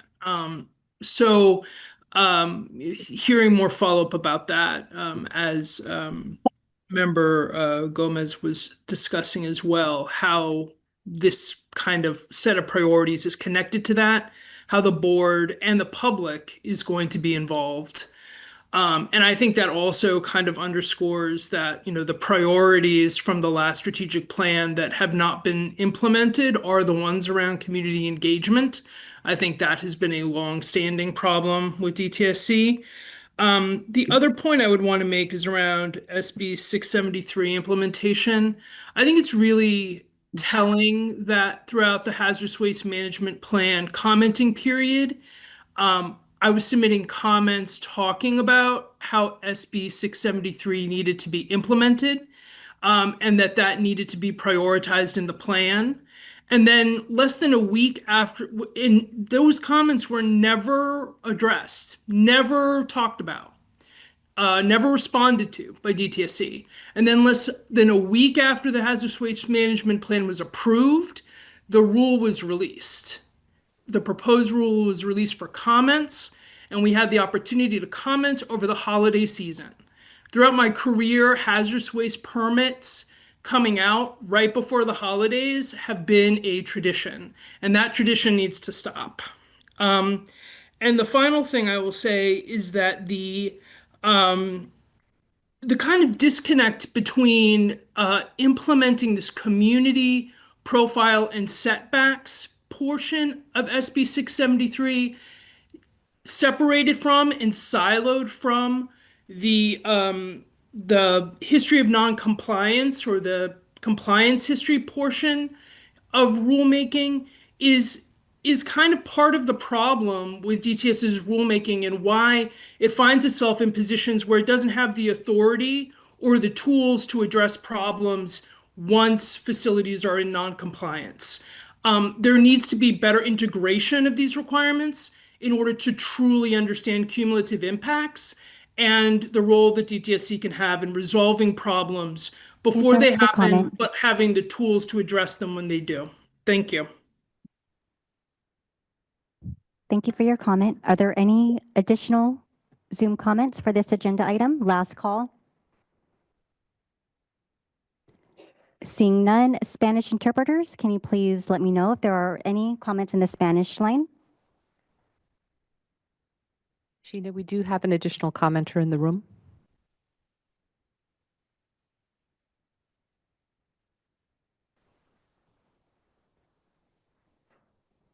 Seeing none from the Spanish interpreters, we have an additional in-person comment. Please approach the podium. You have 3 minutes.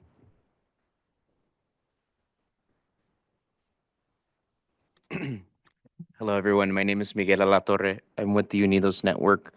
And I think with regards to 673, first, DTSC proposes requiring community vulnerability assessments only for facilities located in or within 1 mile of highly burdened census tracts. In Kettleman City, the hazardous waste landfill is not located in the same census tract as our homes, yet our residents have experienced decades of cumulative exposure and health concerns.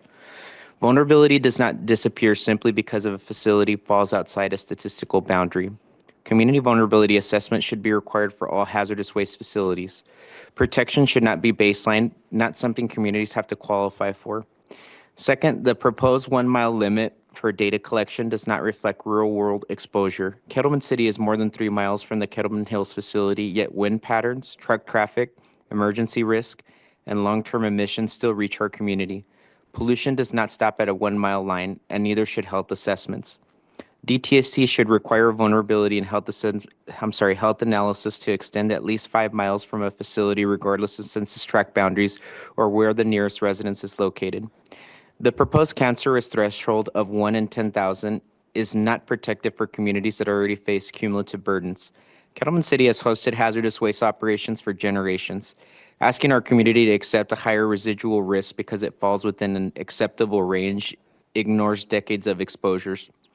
Cancer risk should be reduced to below 1 in 1 million, especially in communities that are already overburdened, where a lot of our residents, we see firsthand that they end up contracting or dying of cancer. Fourth, limiting non-cancer hazardous index analysis to 1 mile again underestimates exposures in rural communities like ours. Airborne pollutants and emergency event impacts travel well beyond that distance. Non-cancer hazards must be evaluated within at least a 5-mile radius. And finally, the proposed regulations do not consistently require human health risk assessments when facilities seek permit modification or post-closure permits. In Kettleman City, harm has often come not from initial permitting alone, but from renewals and changes approved without reassessing community health impacts. All facilities should be required to conduct human health risk assessments during permit modification and post-closure decisions. Kettleman City is not a data point. It is a living community with families who have paid the price of regulatory gaps. These regulations must be written to protect people, not just the process. So we urge for these rules to be strengthened. Thank you for the time to speak today. Thank you for your comment. We have one more additional in-person comment. You may go ahead. Good afternoon. My name is Brian Cadena. I'm here representing El Pueblo para el Aire y Agua Limpia, also known as the People for Clean Air and Water. Kettleman City is a small, unincorporated community that has hosted hazardous waste activity for decades, often without meaningful protections or accountability. Our community has repeatedly been told regulations are protective enough, yet residents continue to live with cumulative pollutions, health concerns, and uncertainty about the safety of their environment. While we appreciate DTSC's efforts to strengthen hazardous waste permitting, the proposed regulations still rely on limitations that do not reflect our lived reality, restricting community vulnerability assessments and health analysis to 1 mile or to specific census tracts excludes communities like ours, even though we are clearly impacted.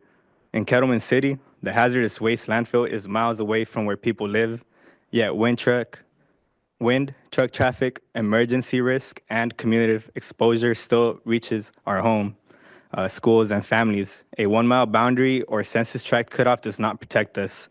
We strongly support the recommendations represented today calling for community health vulnerability assessments for all hazardous waste facilities, health and vulnerability analysis that extend at least 5 miles, cancer risk standards that are truly health protective, not just minimally acceptable, human health risk assessments during permit modifications and post-closure decisions.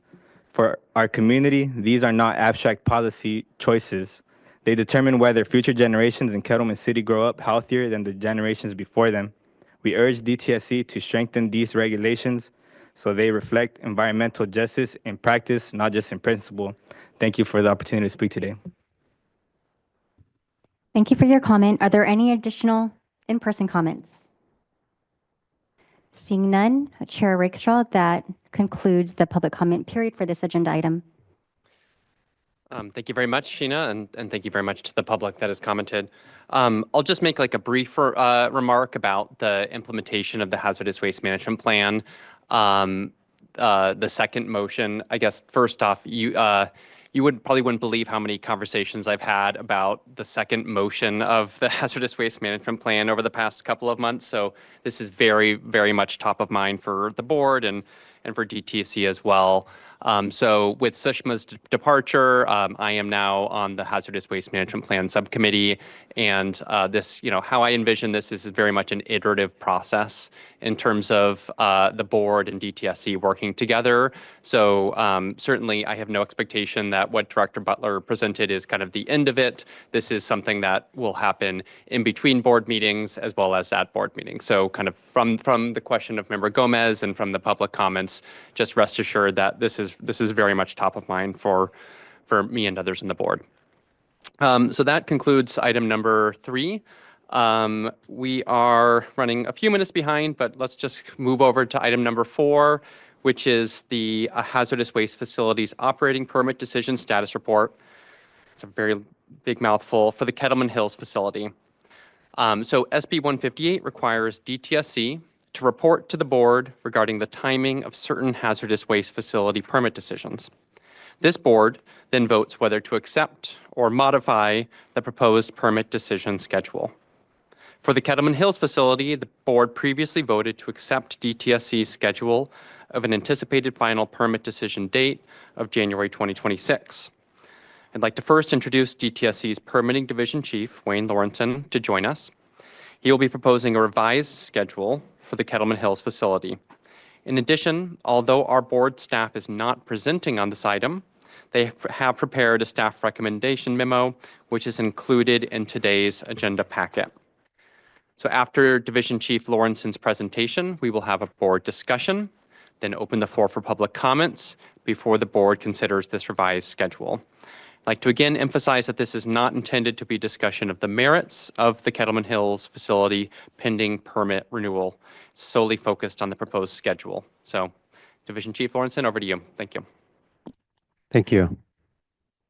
Chair Rakestraw, members of the board, it's nice to see you. We go weeks without seeing each other, so it's very nice to see you today. I'm here. My name is Wayne Lawrenson. I manage the permitting division here at DTSC, and I'm here today to propose a revised final decision date for the Kettleman Hills facility. If you remember, I think it was last March of last year, Mushta Feroz presented to you a revised schedule for the final decision for December of last year, and then I think the board revised that date to January because it was during the holidays. So since that time, we have undergone quite a few accomplishments, and you've heard today, Miguel and Brian spoke to you about Kettleman City.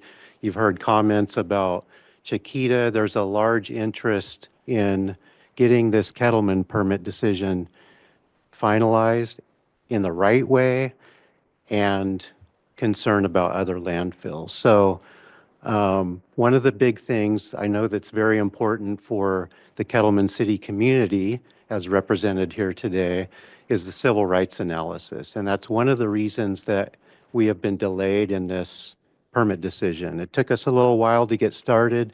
In March of last year, we envisioned getting started right away, but it took us a little while to get through the contracting process.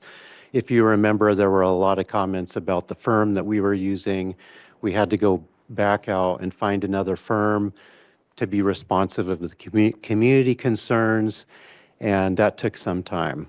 It also took some time to put together community interviews with the firm. So the firm went out into the community and interviewed community members about their experience with the draft decision and got input during that time about how they felt DTSC interacted with them, if they felt like they got enough information, if they were informed appropriately, and those types of things. So for now, for today, because of those delays, we're proposing for your acceptance or revision a proposed final decision date of September 30th of this year. And that gives us a realistic timeline for finalizing the civil rights analysis phase 2. Remember, we had a phase 1, as well as getting all of the documents ready for a final decision. Thank you. Thank you very much for the update. Board members, are there any questions or comments for Division Chief Lawrenson or our board staff.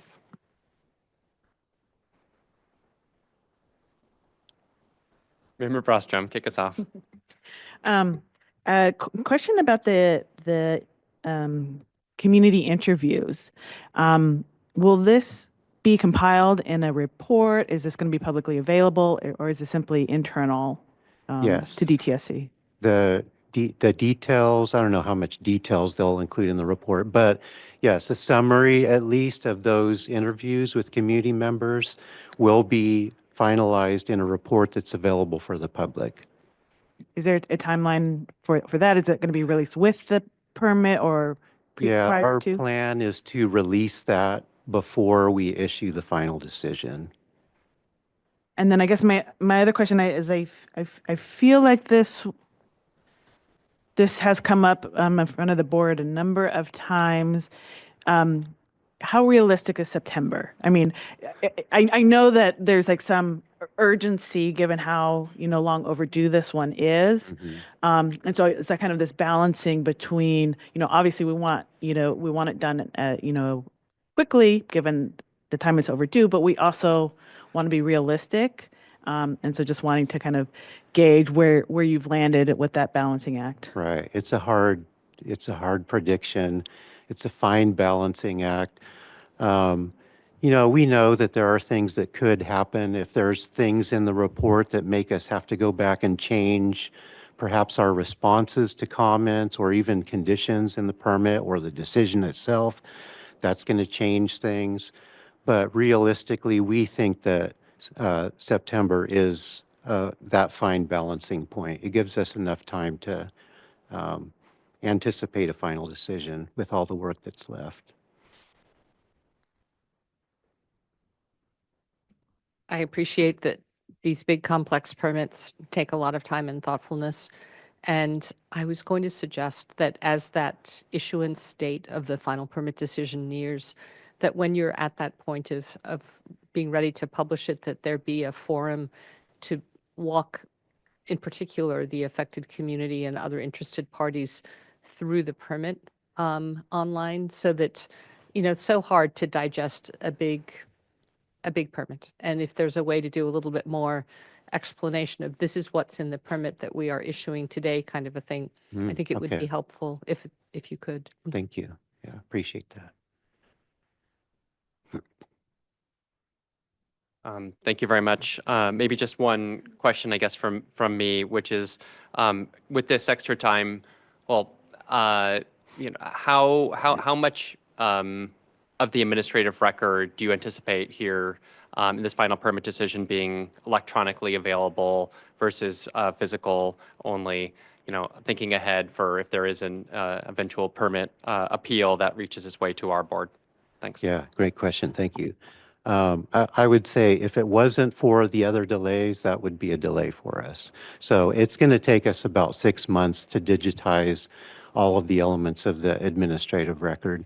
And we'll end up with a record that will provide completely digital, but there will be other records available in the file room and paper copy. So they won't be part of the administrative record, but they're many more records that will be available for anyone that wants to come in and look at the paper copies. Great, thank you so much. I really appreciate that. Just to comment, I really appreciate you being so responsive to the board feedback over the past several months about digitizing administrative records. I think this will make it really ultimately a much more accessible process for communities, for the board, and others as well. So really appreciate that. Any other comments, or should we turn it now, Sheena, maybe over to you for public comments on this agenda item? Thank you very much. Thank you.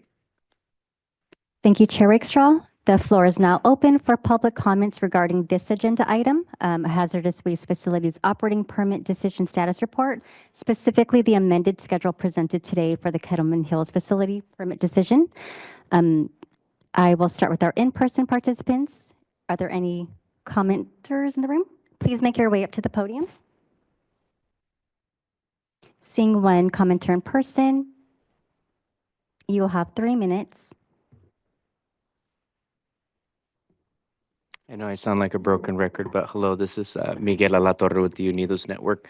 And with regards to the timeline, we do appreciate that it was pushed back a couple times already, but I think given that fact, I think this is such a severe issue that we should push it back again if at all possible. My recommendation to the board would be to see a decision made next year when we can put more information about biological health markers. I think it would be really great to see some comparisons between all the other different communities that also have hazardous landfills and see what has been being tested. We could look into the results from local health clinics. I just think we need more data. This is a really sensitive issue, and I know we've already taken up so much time, but I think it merits being extra precautious given the fact that there is cancer within our community. There has been birth defects within our community, and we would hate to see any of these things ever happen again. And so that's why we're so serious in reiterating the fact that this timeline, I mean, we should push till 27, just so that we have all the facts straight and we have more information on health. That's my 2 cents. Thank you. Thank you for your comment. Are there any additional in-person commenters? Seeing none, for those joining on Zoom, please raise your virtual hands if you would like to comment on this agenda item.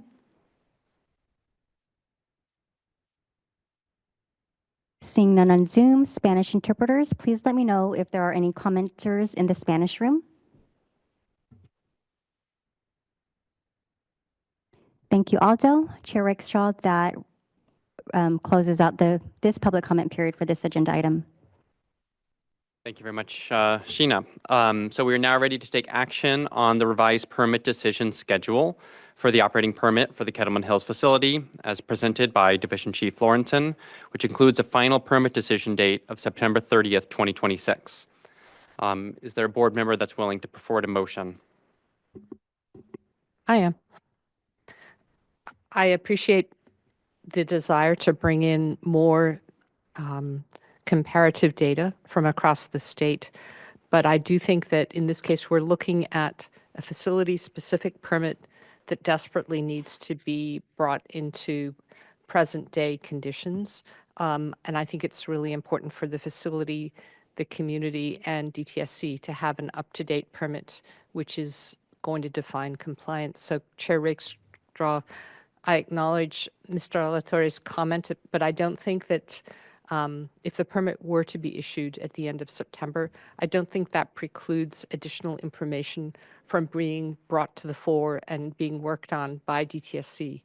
It just needs to be defined. And so I would move that the board accept the revised schedule as proposed by DTSC.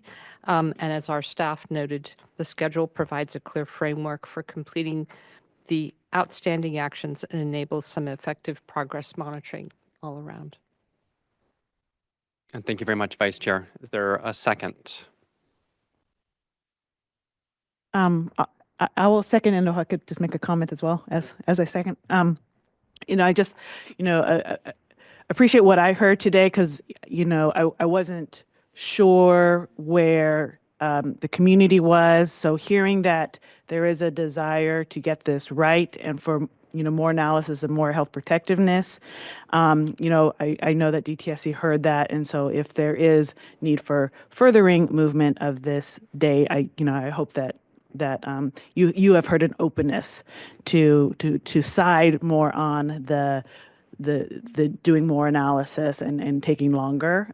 In this case, at least from the representative from Kettleman here today, we haven't heard from the facility, so I'm not sure where they are. But given that and hoping that you hear that there's an openness from the community, I'm ready to vote on this and second the motion. Great. Thank you so very much. So we have a motion from board member or some Vice Chair Strauss Hacker and a second from board member Brostrom to accept the final permit decision schedule as presented by DTSC. Are there any other discussion or any amendments?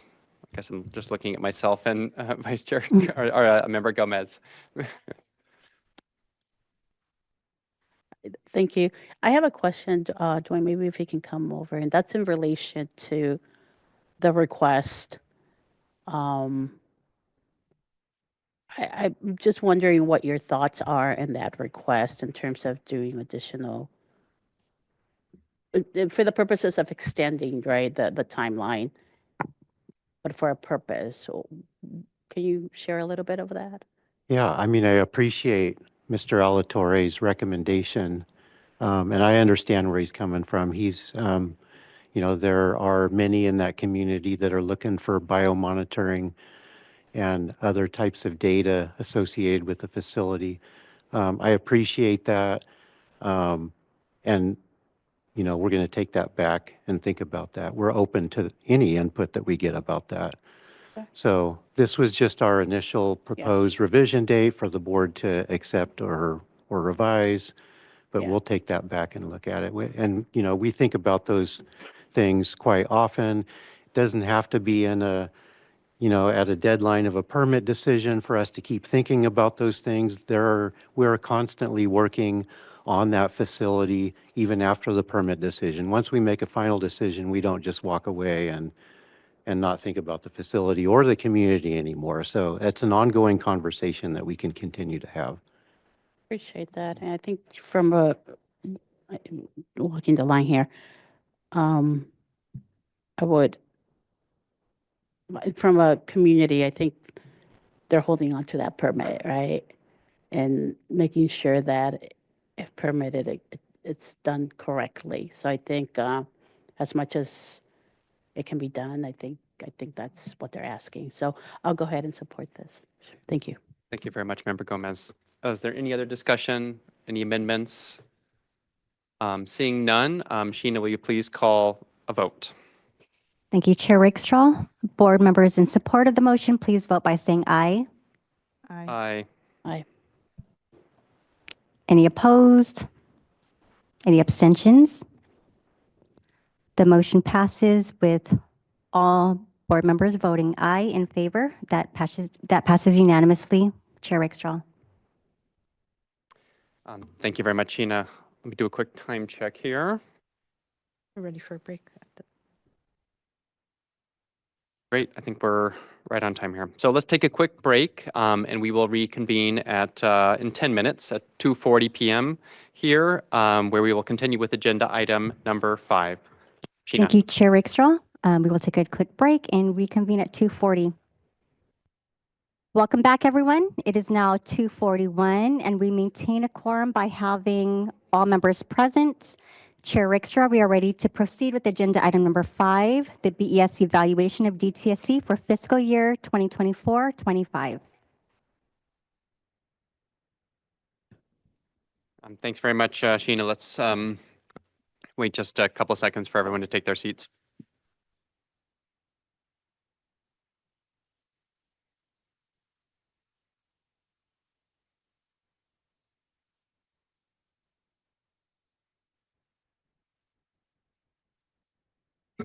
All right, so we're now turning to agenda item number 5, which is the board's evaluation of DTSC for fiscal years 2024 and 2025. For this item, Vice Chair Strauss-Hacker and I will deliver the kind of presentation and present the board's evaluation of the department based on Director Butler's priorities for fiscal year 2024 to 2025. SB 158 specified among various mandates and authorities that the board conduct an annual performance evaluation of DTSC and its leadership, which will then be transmitted to the Secretary for Environmental Protection. In our evaluation, which you can access on the board's website, the board evaluated whether DTSC achieved the director's 5 priorities and 39 supporting sub-deliverables, and, where necessary, provided recommendations. Our presentation will be followed by comments from Director Butler. The board will have time for discussion and then hear any public comment before voting on the evaluation. I'd like to note that before the evaluation is submitted to the Cal EPA Secretary, the public will have 30 days to submit written comments to the board. These written comments will then be appended to the evaluation that the Cal EPA Secretary receives. This is a similar process to what we did for the last evaluation. So I think we can now pull up the presentation on the screen. So the first thing I'll say is that this is by no means a comprehensive presentation. The board's evaluation is over 30 pages, and so this is really just kind of a few high-level points. So we'll move to the next slide, please.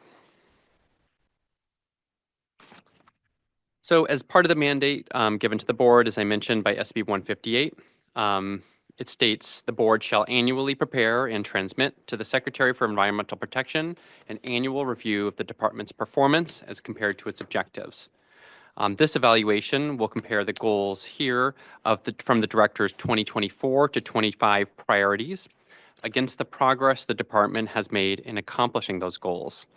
So as of January of this year, 30 of the 39 deliverables have been completed, with DTSC continuing to provide updates on the remaining deliverables that are not yet complete. In addition, this year, our board ombuds, Lauren Chandler, will be tracking the recommendations made by the board in this report, as well as the updates on the incomplete deliverables, providing information and insight that can be utilized for next year's evaluation. Next slide, please, and I'll hand it over to Vice Chair Strauss-Hacker to walk us through priorities 1 and 2. Thank you. As you may recall, Director Butler has articulated 5 priorities, and priority 1 is to strengthen enforcement. And it had 2 components, or has really 2 components: consistent, timely, and equitable enforcement, and second, inspection of metal shredders. As Chair Rakestraw noted, the board's full evaluation of 30+ pages is available with the online materials for the meeting. There are many components to priority 1, and all of the board members and the staff under the direction of our executive officer worked on engaging with DTSC to get up-to-date information about the elements of this. And so, for example, deliverable 1.1 focused on timely enforcement, mapping inspection sites, expanding opportunity for supplemental environmental projects, which was a big feature of a prior Board of Environmental Safety meeting at the Berkeley office that drew a lot of interest, creating an enforcement policy for site mitigation and restoration, and building out procedures for compliance and enforcement within the Safer Consumer Products program. The second deliverable had to do with committing to performing 6 inspections of metal shredder facilities in the prior fiscal year, and continuing the collaboration under a Cal EPA, US EPA-led rapid response task force that was formed after the fire at Radius Recycling in 2023 in Berkeley. Next slide, please. And so what the board members here have contributed to is a subset of the full set of recommendations in the report, but just in the interest of presenting it to you today, here is a subset. So with regard to Director Butler's enforcement and metal shredder recommendations, we noted the great interest in supplemental environmental projects and are recommending that DTSC make an annual presentation to us on the process. That on DTSC's website, you would find some pre-approved SEP projects, as occurs in some other Cal EPA agencies, that we try and be able to show year upon year progress by publishing annual data on compliance enforcement actions, that there's a commitment for a specific completion date for the site enforcement policy, and that status updates as occur, for example, in the director's leadership report on SCP compliance efforts and future priority product rulemaking continue to be a part of our regular BES meetings. And lastly, I think this is a big year for metal shredders, both through the fee process and through legislation, but we are interested in semi-annual updates on metal shredder inspections. Next slide, please. At every meeting, we hear a lot about community engagement, and Director Butler's second priority is to institutionalize community engagement. And she adopted 2 deliverables, one specific to Exide and one to adopt best practices. The goal in this one is to better integrate community voices into the decision-making process and provide more easily accessible information about the cleanup at Exide to the public. This deliverable continues that engagement with residents, workers, and local government, while the second deliverable is broader and statewide and focuses on the various tools that can be used to engage with the public. Next slide, please. And here, a subset of our recommendations are to add worker safety metrics with regard to Exide to DTC's website to demonstrate accountability and identify potential safety issues, to establish formalized training and a centralized knowledge repository where one could find these materials, case studies, and engagement resources. And then, as you've heard in BES meetings, to have early public engagement in development of the public participation manual revision process, which would include community partners, EJ advocates, local governments. Those are that is the subset of our recommendations for priority 1 and 2, and Director Raystraw will take priority 3. Thank you so much, Vice Chair. Priority 3 for the director's priorities related to promoting equity. So priority 3 aims to prioritize work that shapes how DTSC delivers programs and services to drive equitable outcomes by promoting equity. Director's priority number 3.1 focuses on the Environmental Justice Advisory Council and includes specific sub-deliverables there. 3.2 on community vulnerability regulations, which we of course have discussed earlier this afternoon. 3.3 on the Cleanup in Vulnerable Communities initiative, which we're going to hear about more this afternoon as well. And 3.4 on the Exide cleanup. Next slide, please. So again, this is just a subset of the recommendations. Some of these recommendations from the board are to define how the EJAC recommendations will be formally considered by both the board here as well as DTSC. In addition to, in relation to, SB 673, DTSC and the board, SB 673 working group meeting to review public comments received on the proposed rulemaking. Another key recommendation is exploring sustainable sources of funding. This is DTSC exploring sustainable sources of funding to continue CVCI activities, recognizing its importance.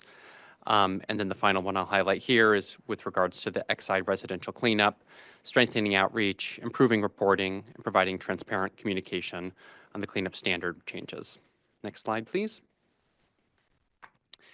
So priority 4 related to a number of different issues, but the catch-all was driving sustainability and climate resilience. It included sub-deliverables on site mitigation, climate change resilience, hazardous waste facilities characterization, supporting circularity through the hazardous waste management plan, as well as safer consumer products, water quality protections. Next slide, please. Some of the key recommendations I'll highlight here are, as a general matter, continuing to incorporate climate change considerations into the hazardous waste permitting process.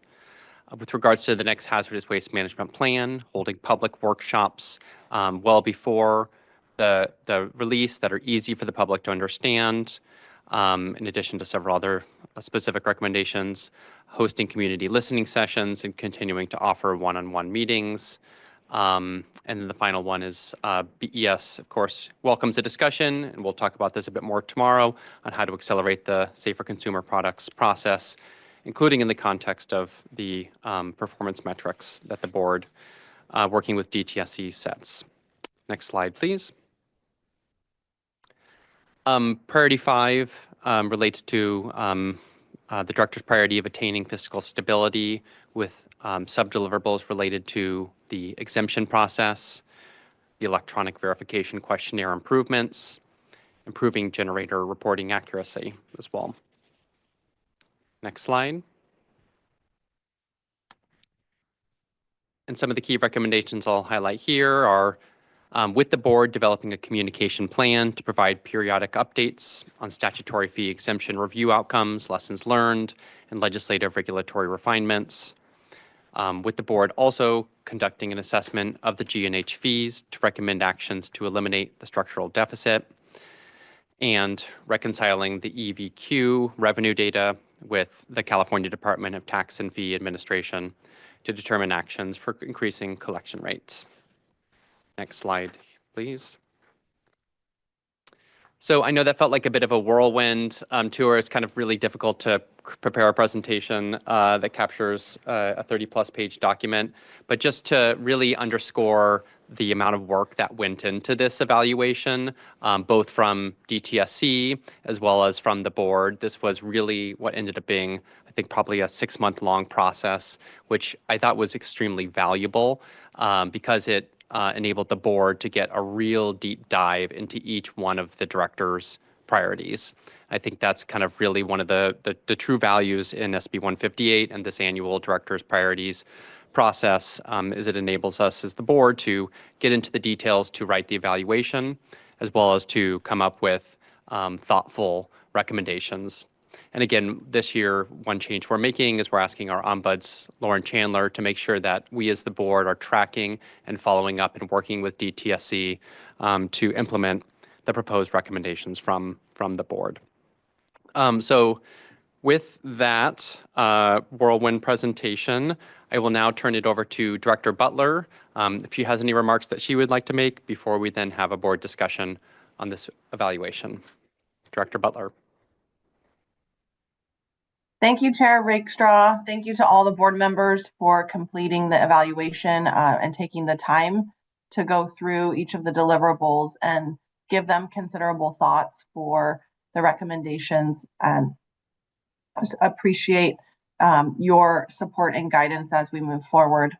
And so I just wanted to comment a bit on my key takeaways I went through the evaluation and the recommendations. And so some of the themes that came out to me and our team focused on, some priority actions coming through here, right? To increase transparency, continue to report publicly, particularly the metrics work that is ongoing will be central to this effort to continue to proceed as a transparent, accountable government entity.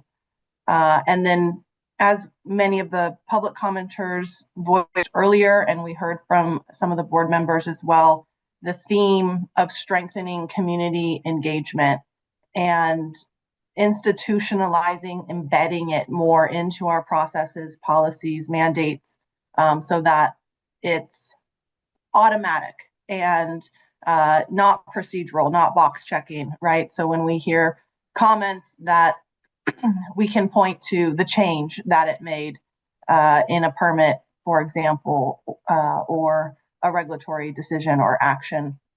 And I think we do have many good examples of that we can point to. And so the key here is, my takeaway is really institutionalizing that across the department, making sure we have those policy procedures in place. And again, that's why community engagement continues to be a director priority this year. And our work on the public participation plan continues. Securing sustainable funding for some of our equity-focused initiatives. Thank you for calling that out, particularly, for example, as it pertains to our equitable community revitalization grant program that is successful in taking a community-centric equity lens approach to cleanups in revitalizing brownfields. Also, I think we have a collective desire to accelerate our climate resilience and to accelerate safer consumer products actions. So, on both of those fronts, that we need to continue to move forward. And just in closing, I will say that our DTSC team is committed to evolving, continue to grow into strengthening our transparency, our community-focused approach. We have a vision of becoming a more proactive regulator, integrating equity across the board integrating prevention into our regulatory approach. And you've heard some examples of that today through our Safer Consumer Products program, and integrating that climate resilience piece. We did just establish last year the climate unit in our site mitigation program. And so we have a lot of exciting new work on the horizon on a lot of the themes that the recommendations captured.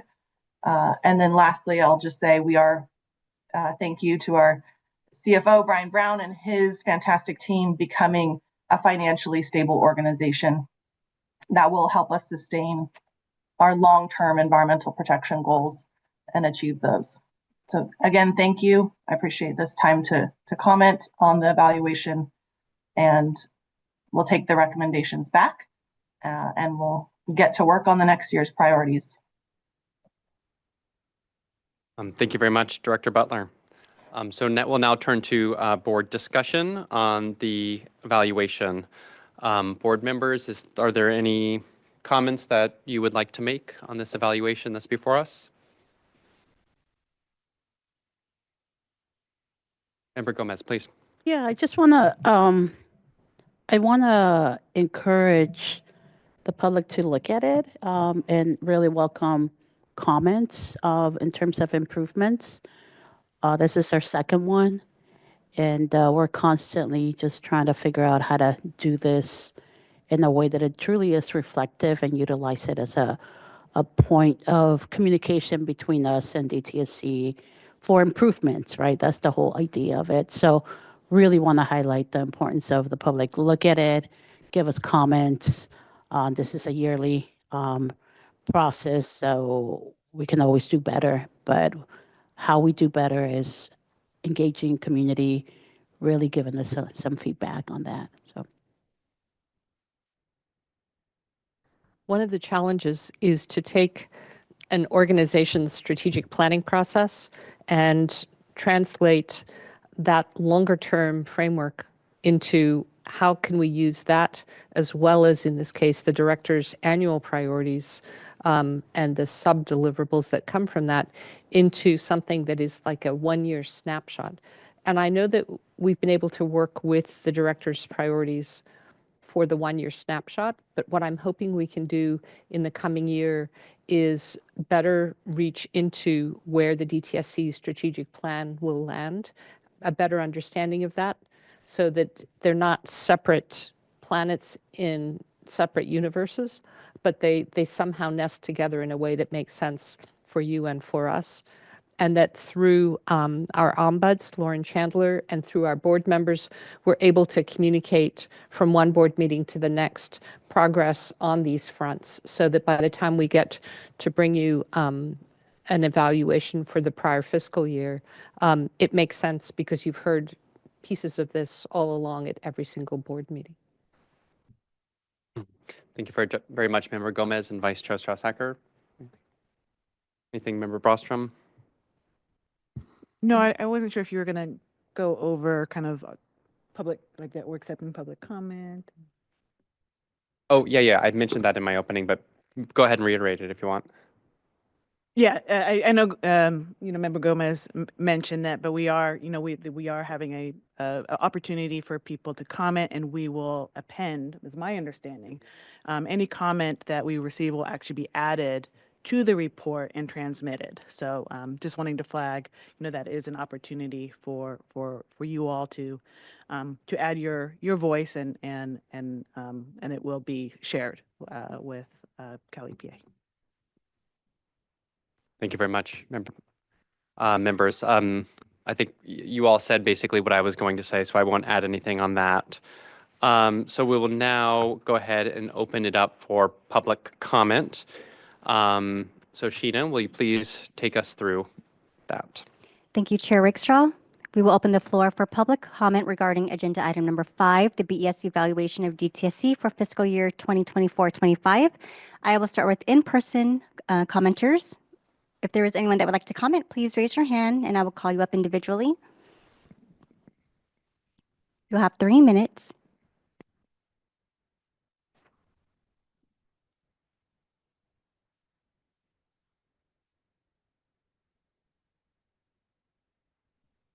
Good afternoon. I'm Angela Johnson-Mazzaros from Earth Justice. If you think it's hard to summarize your 30 pages, think about summarizing 30 pages and doing it in 3 minutes. So, thank you. I guess I have a comment and a question. So my question, well, let me ask my comment. Let me do my comment. My comment is, I was struck by how much this evaluation wasn't very evaluative. It's very neutral, which is, it is what it is. But it just left me wondering, what does it mean to say that you're evaluating the institution's progress if the director sets the goals and then she says, I've achieved these goals, and you say she achieved those goals? It just doesn't feel very meaningful. And so there's probably lots of ways to think about what that may well mean. And of course, I'm struck by the conversation around SB 673 because we all lived through what that was like. It was a deeply frustrating process. And if one were to just read this evaluation, there's no hint that what came before was troubled. And if we don't make those acknowledgments, it's hard to figure out how do you actually address them. Because if we end up sort of tidying up the edges of people's behavior choices, then there's not much incentive to figure out how to change those choices. The hazardous waste management plan, similarly, we know how frustrated the community was with that. And if we were to just read this, it was like, we got that done, yay. That's not actually, it's literally what happened, but it's not actually what happened. So I would have hoped to see something that was more reflective, since this board sits as a proxy for the public, something that was more reflective of the experiences we all shared together.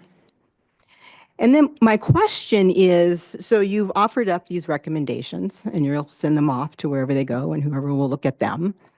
But it's not clear to me how these recommendations then end up or not in the director's evaluation, or I guess now it's the department's evaluation going forward.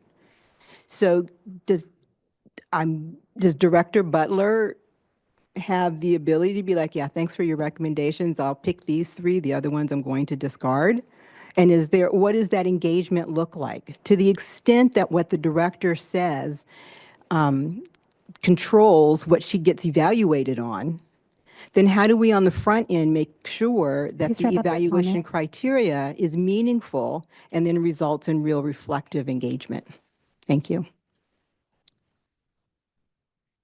Thank you for your comment. Are there any additional in-person commenters? Seeing none in person, for those of you on Zoom, please raise your virtual hands if you would like to comment on this agenda item.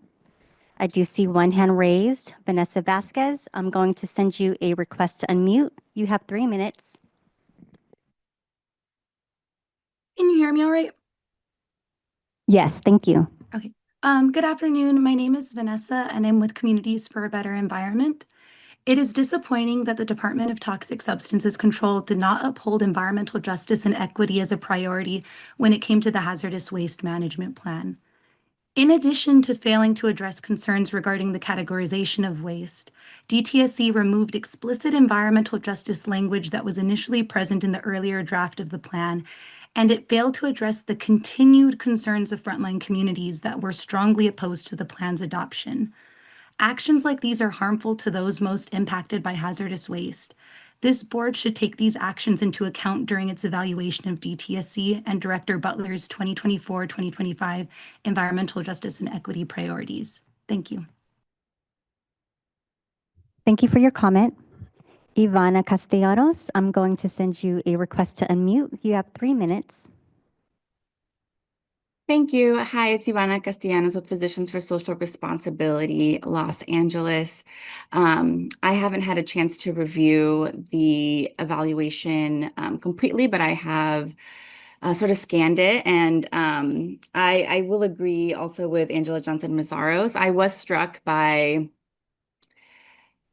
how disconnected the evaluation felt from my experience being engaged with the board and with DTSC.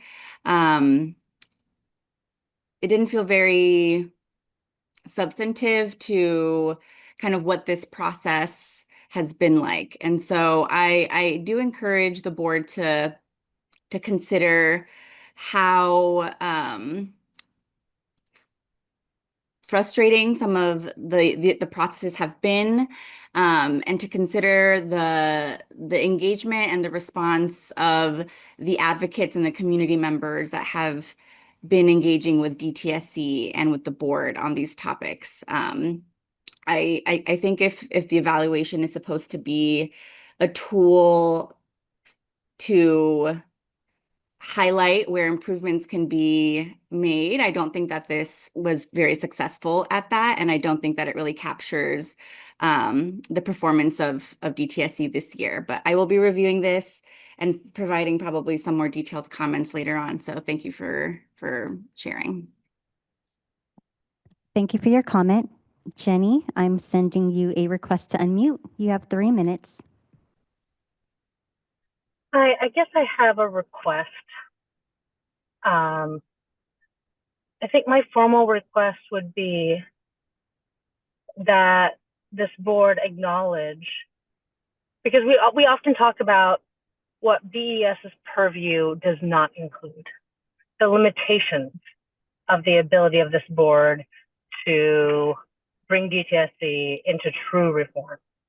I know they like to refer to themselves as in the post-reform stage, but those of us on the ground dealing with DTSC, on a regular basis, absolutely understand that that is not where we are. And I feel like this area, this evaluation, is very much where the board has some control. They have an ability to exercise, at the very, very least, an honest reflection of the challenges that DTSC is facing. I mean, even just objectively, not even from a frontline community's perspective, but you have the privilege of being able to sit back and watch the dynamics of what DTSC says that they are doing, and then the en masse clapback from communities around the state who are saying that is not an honest reflection of what we are experiencing and dealing with and up against. And I wish that next year, when this process comes up, it is set up differently where the director does not get to create the structure. I believe the board should create the structure. Not that the director would not be able to engage and contribute, but there's no point in having an evaluation if the structure of the evaluation is set up by the entity being evaluated. And I also I heard, Ingrid, when you said, our comments will be attached. I wish that our comments and lived experience could inform earlier in the evaluation what you look at. Because I feel like our lived experience is always coming last. It's always attached almost in an afterthought. It is never the substance of anything. And we're always kind of an afterthought metric to check the box. And I think that we have a lot to add and contribute to the evaluation process because we are experiencing how DTSC functions. Thank you so much. Thank you for your comment. Caroline Farrell, I'm sending you a request to unmute. You may go ahead. Thank you.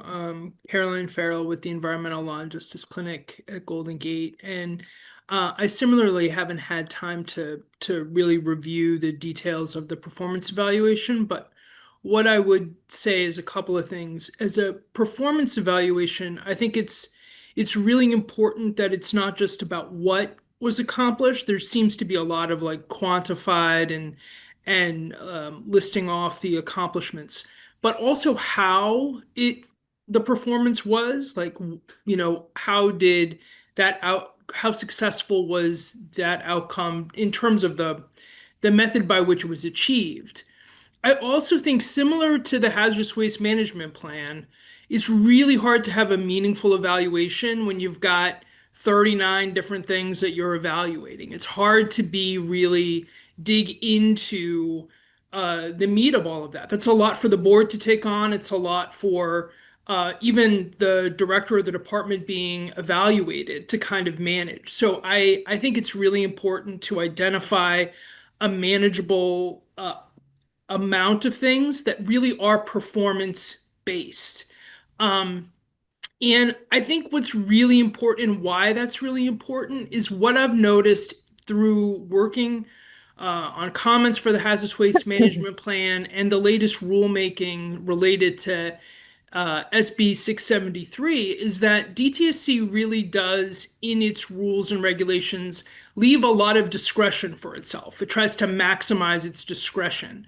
So, how it is managing and implementing and using that discretion, whether or not it actually is meeting the guidelines of being protective of the environment and public health, is really important. So, I think the how and the what need to be combined a bit more, and also thinking through effectiveness in terms of the impacted communities that are at the kind of end of the rulemaking and how protected they are is really, I think, the one of the key metrics.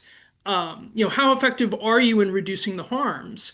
So I would just recommend fewer things, more meaningful things that are more outcome orientated towards the actual goal of reducing harm in communities would be really important to measure. And ensuring that DTSC is, when it is using its discretion, is doing so appropriately, and opportunities to tighten up and have more clear rulemaking so that it's clear to everybody, from impacted communities to industry to the regulators, what the consequences are for not meeting the regulatory obligation, could make things a lot simpler overall. So thank you. Thank you for your comment. Are there any additional comments from our Zoom participants? This is last call. Seeing none, Spanish interpreters, please let me know if there are any comments in the Spanish line.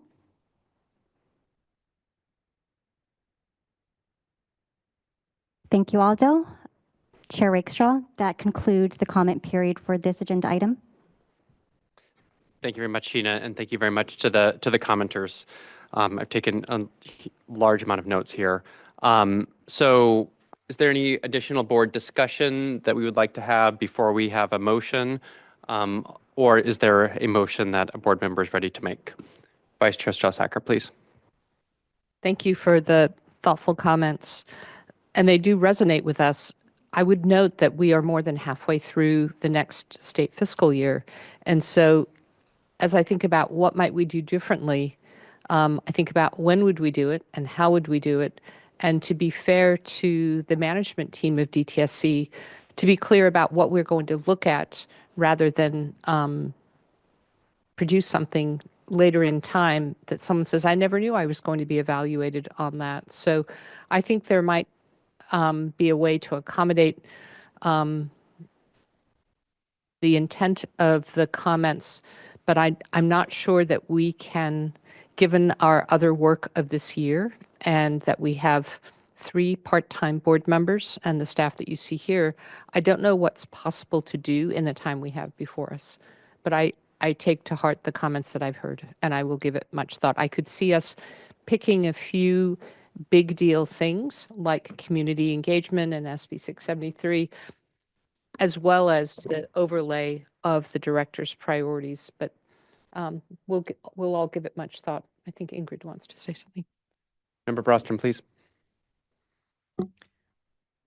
Yeah, certainly resonates with me, and I think kind of I here identify two problems. One is, by basing our evaluation on the director's priorities, the director is essentially selecting, what DTSC will be assessed on, and so that's on the one hand in terms of what the assessment is about, and then on the other hand, because DTSC holds most of the information, it is also based a lot on self-reporting. So you have kind of these two factors that kind of limit our ability to, to maybe capture comprehensively the evaluation. And I agree, like we have given some thought. I think we will continue to give some thought on other ways of doing this. I also want to mention, we don't want to have an unintended consequence, if we are basing it on the director's priorities, to have DTSC limit its priorities. We want DTSC to, to be, forward-looking and pushing the boundaries and to be ambitious. And so, again, I think that's another potential unintended consequences if that's what we base our evaluation on. And so, I do want to consider thinking about, how we can better capture more comprehensively, also recognizing that we only see, a bit of kind of the internal proceedings at DTSC, so acknowledging that tension as well. It does occur to me, what we do have is the benefit of public comment and these hearings. And so, maybe one thing I would throw out there is, not only hearing and capturing, what we hear from DTSC, but we hear themes in terms of where the public's concern is at. And maybe we start to incorporate some of that, as well as like kind of these were the main pressure points. These were the concerns that came up a lot. So that is just something that we can consider. Thanks, Member Brostrom. Member Gomez? Yeah, I appreciate the public comment, and I just stated earlier, I think looking at that document, that by all means it definitely needs improvement. I was thinking, and I have been thinking about this whole process, and I do echo quite a bit of what was shared today from the public. So I was thinking perhaps, as Ingrid mentioned, gathering some of the input that we're getting through before we get to evaluating, but having a conversation or encouraging the board to have a public conversation before we go into evaluation to kind of set the intent. This is how we're going to approach it. So we can invite a beginning conversation from the get-go with the public. I don't know if if that makes sense.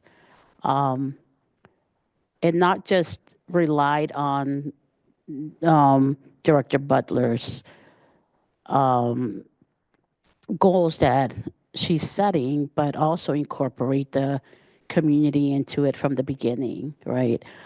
So I do think that thinking backwards, knowing when we're going to start the evaluation, perhaps put a board meeting beforehand to have that. And that could be the framework in which we go and then start the process. Because now we're doing it a little bit backwards. The process is we're basing it on the priorities.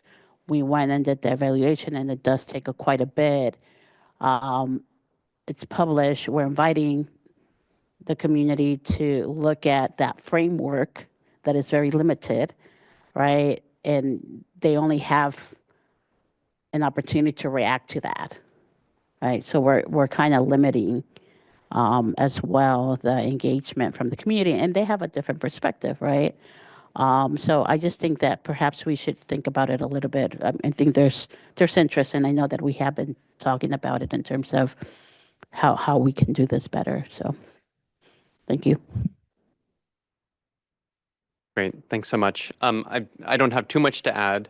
Oh, Executive Officer. Yeah, I'll just share that according to SB 158, the board is required to do an evaluation against the department's priorities against its objectives, not its priorities, against its objectives. So it's entirely up to the board how you want to do that evaluation. So we should start thinking about that for this next go around. It doesn't have to be this way. I do think that this is, like you shared, Chair Rakestraw, this is a good way for at least the board to really dig in deep into the weeds of what DTSC is working on, what they're accomplishing, where they're at. And so maybe it can be an end I'm not asking us to do more work, but maybe I am, where it's an and, where it's something similar, where we're still looking at the director's priorities, what's been achieved, what hasn't, but then also maybe looking at the evaluation a little bit differently. So it's not a 30-page document where it's focused, very focused on a certain amount of objectives, but it is important that the board evaluate the department's programs and objectives as a whole. So however we can achieve that. Thanks very much. Yeah, I was going to say actually basically exactly what Executive Officer Sharma had said. Looking back at the statute again, it does say compared to its objectives. I mean, I think one of the things we struggled with here is how do you define DTSC's objectives? Of course, they have that kind of like mission statement at the highest level, and we could write our evaluation based on that. That gives us, much more discretion, presumably, but it's kind of hard to be focused in that evaluation. On the other hand, we have kind of the more hyper-specific director's priorities, which we've chosen to do so. But like Swati said, there could be some combination of both of those, which is a commentary as a general matter based on what we as the board hear during our public comment, in addition to kind of following up on the director's priorities as well. So again, we'll put some more thought into it. I would like to just kind of defend some of the recommendations in this document for a minute, just because we did put a huge amount of thought into it. And I think if you read through these recommendations, they are quite meaningful. They're perhaps not as transformative as some would like, but I do think that these would make DTSC a more effective organization should they implement each of them. And then I'll just follow up in terms of how we follow up on this. Again, we've asked our ombuds, Lauren Chandler, to track this.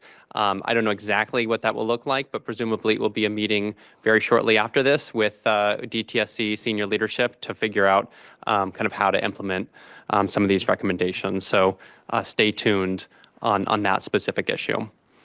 So are there any other board discussions, or is there a motion that a board member would like to put forward with regards to whether we approve this evaluation?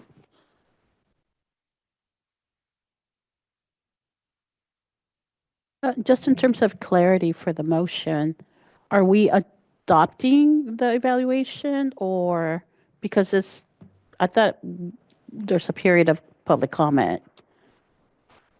So I'm confused. I can clarify. Okay. Before, as we did last year, we invite public comment for 30 days. We append it to the document and we send it to the secretary and offer to meet with her to discuss it. So rather than getting into this continuous cycle of taking comment and then responding to comment, it's meant to inform the Cal EPA management team. This is the evaluation we did, and these are the comments that we received. And this leaves, given the comments that we received today, I think the commenters could be noting that they would like to see the evaluation done differently in the next go-round. And we certainly heard that. So we do, as before, invite people to comment, and we will append it to the report and send it forward. I think it's pretty important now that we're in February and the fiscal year ended in June of 25. It's important that we not get too far behind. Yeah, and just to clarify, Member Gomez, I mean, by all we're doing by approving it here is just kickstarting that process. That's the only formal action we're taking here, is to approve this as a board and then to open up that public comment 30-day period. Over to you, Member Gomez. Yeah, okay. I couldn't remember what process we followed last time, so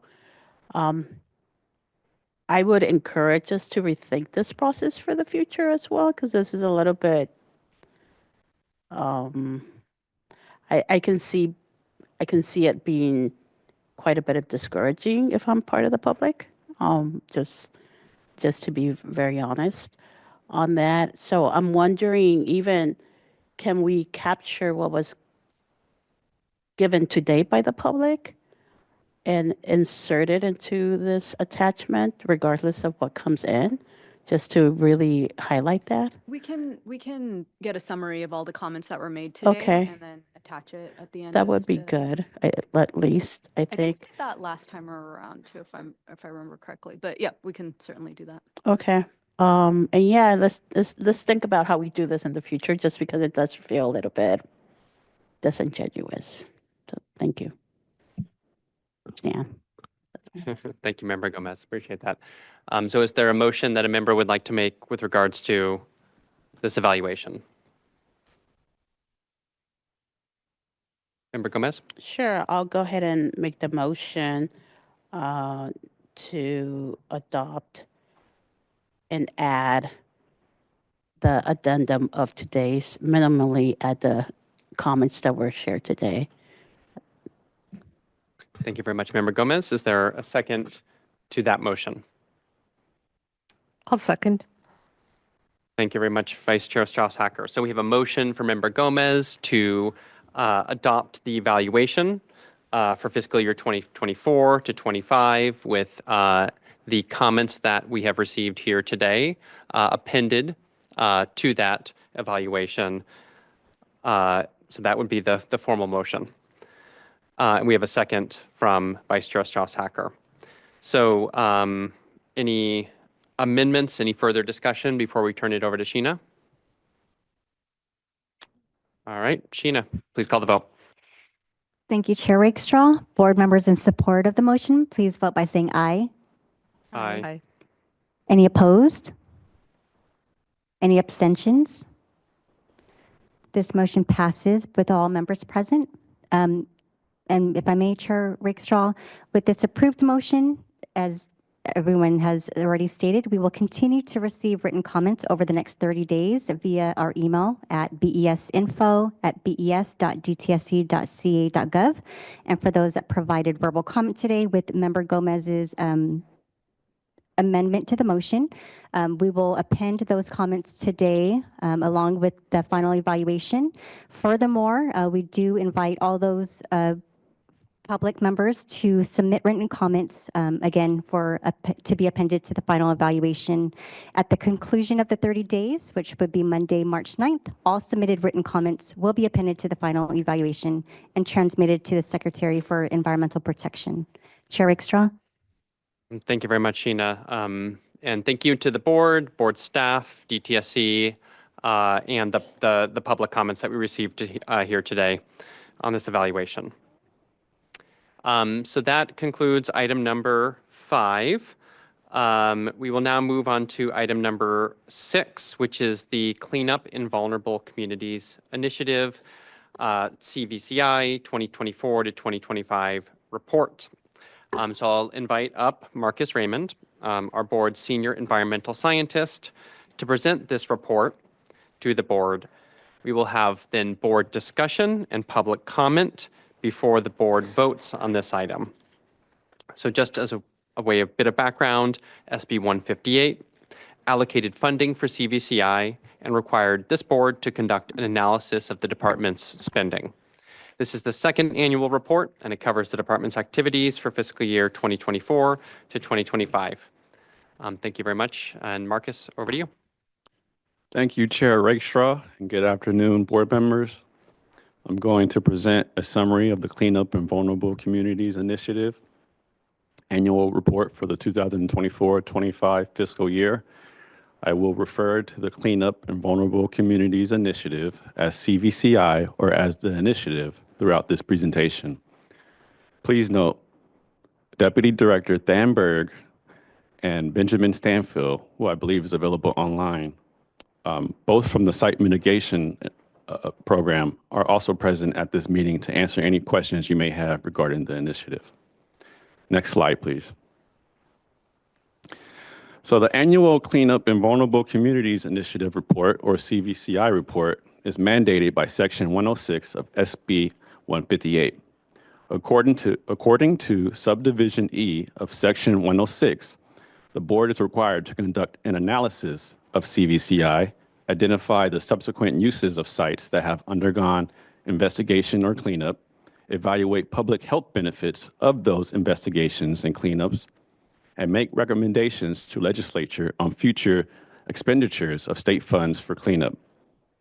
The initiative was initially a $500 million allocation, but in 2024, through SB 156, unexpended portions of the investment were reverted to the general fund and supplemented with funds from the Greenhouse Gas Reduction Fund, totaling a new allocation of $189 million. Next slide. The legislature identified 4 core objectives for the initiative. Number 1, discover, clean up, and investigate contaminated properties. Number 2, create a grant program modeled after the US EPA brownfield cleanup grants. Number 3, a job development training program prioritizing local hires to promote public health and community engagement, promote equity and environmental justice, and support the local economy. And number 4, a program to provide technical assistance grants to groups impacted by a release or a potential release of hazardous material. These objectives were achieved through the following programs: the Equitable Community Revitalization Grant, Discovery and Enforcement, which is responsible for sub-programs Orphan Site Cleanup and Community Benefit Agreements, Workforce Development, and Technical Assistance Grants. It should be noted that the Equitable Community Revitalization Grant received the bulk of the funding. Next slide, please. DTSC was allocated $189 million for fiscal years 2021-22 through 2026-27. However, Greenhouse Gas Reduction Fund balances are fully committed through contractual obligations, and so that means no further CVCI funding will be available after the fiscal year 2025-26. By year end, all available appropriations will be utilized. According to the Center for Creative Land Recycling, approximately 150,000 to 200,000 brownfield sites exist in California, with other sources suggesting that that figure could be upwards of 300,000. Brownfield sites are disproportionately located in vulnerable communities and pose a risk to nearby populations and people who use the site in the future if they are not remediated. Brownfields are real property of which the expansion, redevelopment, or reuse may be complicated by the presence of hazardous substances or contaminants, usually because of prior industrial or commercial use. Next slide, please. The Equitable Community Revitalization Grant Program, or ECRG for short, experienced a 51% budget reduction. Since its launch, DTSC has awarded more than $131 million to 90 grantees for 15 community-wide assessments, 37 site-specific investigations, and 38 site-specific cleanups. Across 2 rounds of funding, ECRG will support the development of nearly 5,000 affordable housing units.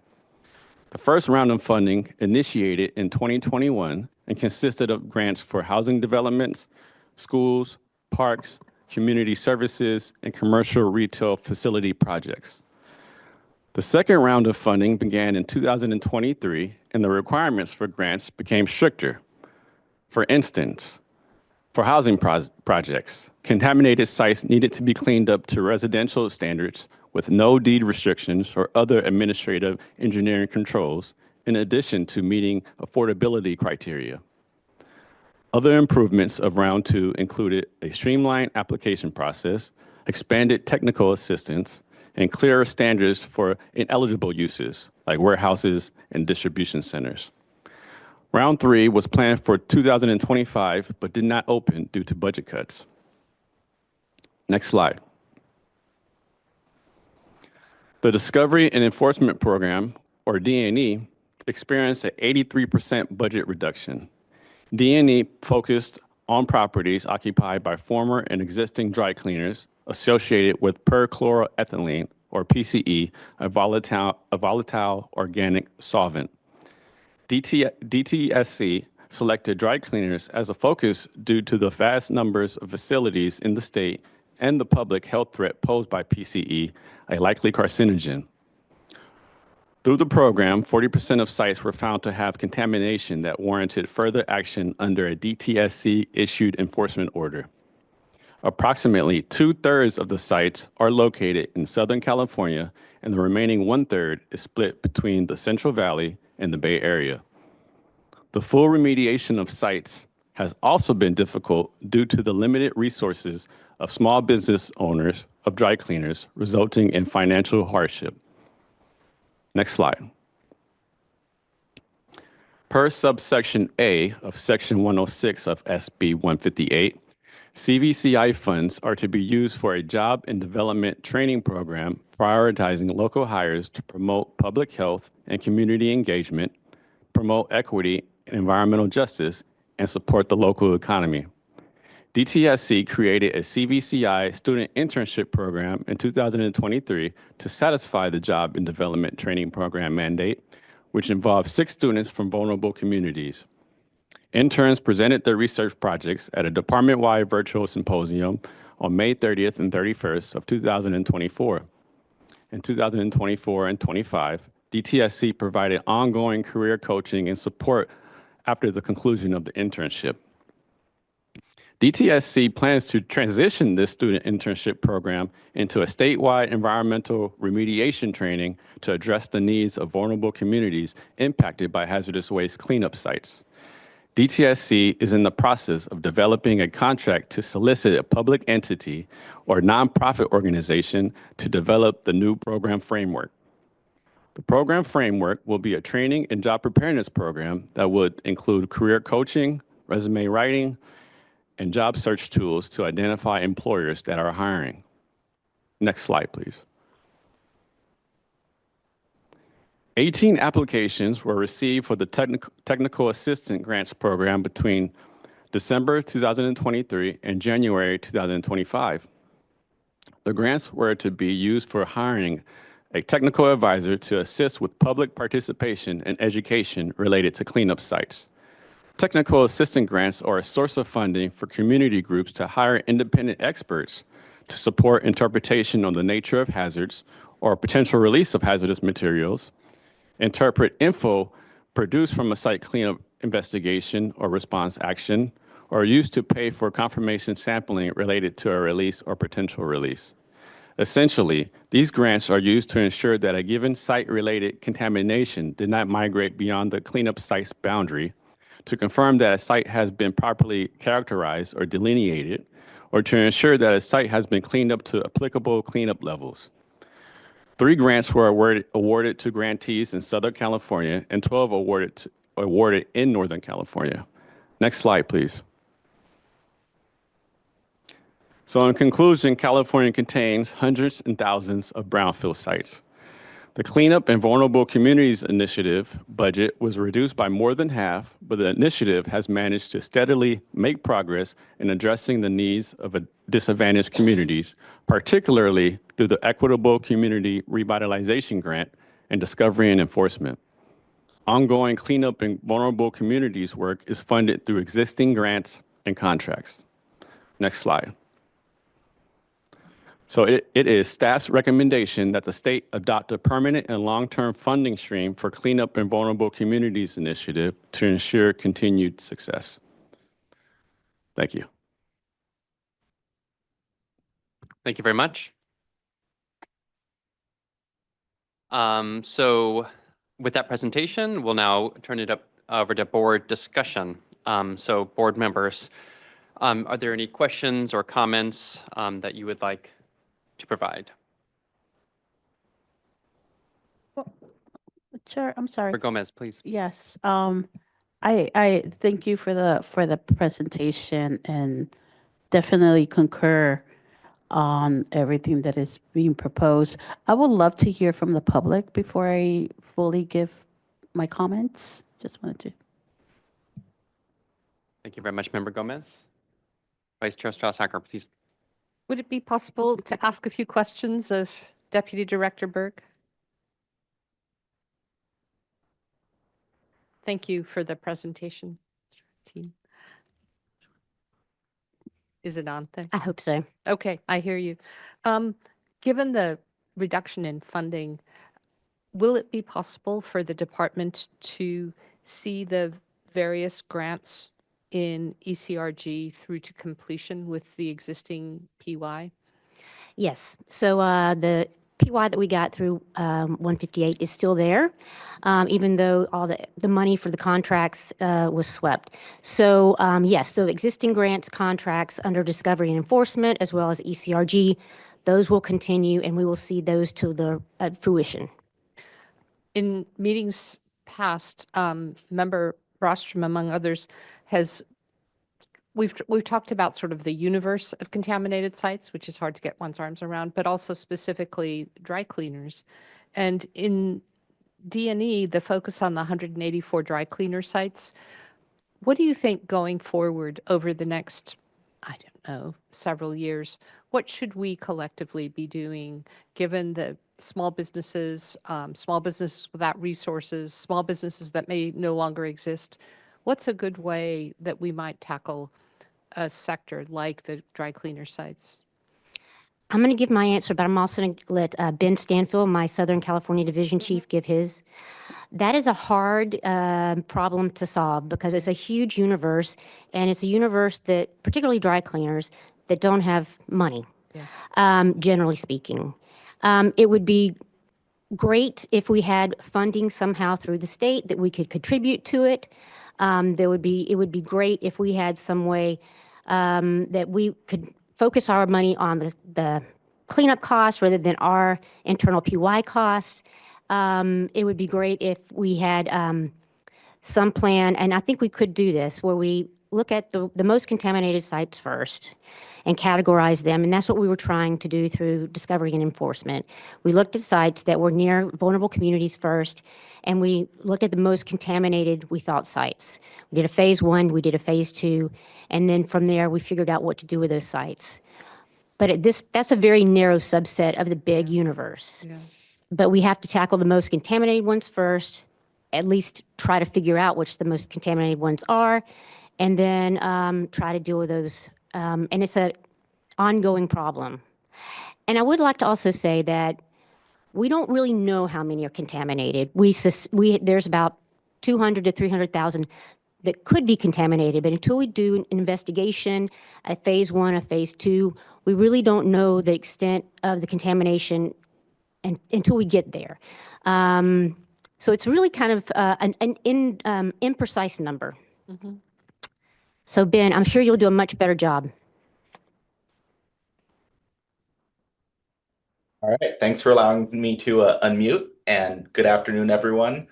I don't have very much to add. It is a problem that we are constantly wrestling with of where to best spend the money that we have to provide the best outcomes for the people of California. The Discovery and Enforcement Program has been focused on dry cleaners because there's quite a lot of them, about 7,500 dry cleaners that we've identified so far. They're often located near residential areas, right? I mean, this is commercial as opposed to something industrial that is in a larger industrial area. And we're working through the funding as we go on some of this. There are a number of older insurance policies that may have covered cleanups at the dry cleaners. And unfortunately, it's the current property owners and operators who have to find those and access them. And DTSC doesn't necessarily have that information, but it is something that we're continually looking at and grappling with and trying to identify what's the most likely to be contaminated and harmful and, spend what money we have on that. Thank you. Just one small follow-up question. The environmental remediation training, sort of a pivot from the intern program to a training program. Do you think you'll run out of money and time before that could be completed? That is an excellent question, and it's the only part of CVCI that I don't directly manage. Okay. I wish, Ben, do you know? Yeah, the workforce development program that is going towards the statewide training, something will be delivered on that. We're also looking to partner with the Toxic Crusaders program that our ECL group has managed. But so there's a number of things that we're looking at. As Stan mentioned, that is the one part of CVCI that she and I don't direct on.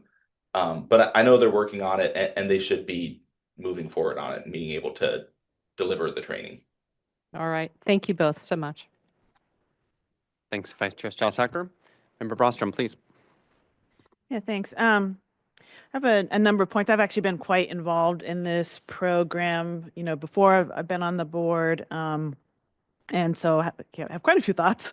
But, one is I think this is probably our second time now, recognizing and recommending the value of reestablishing funding for this program and making it permanent. I especially note the importance of this, given right now, the federal EPA is kind of the only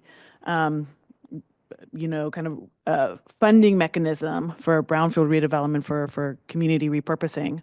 And, there are shifting definitions of equity, in the federal administration. And so not having a state equivalent, particularly in this time, I think is quite unfortunate.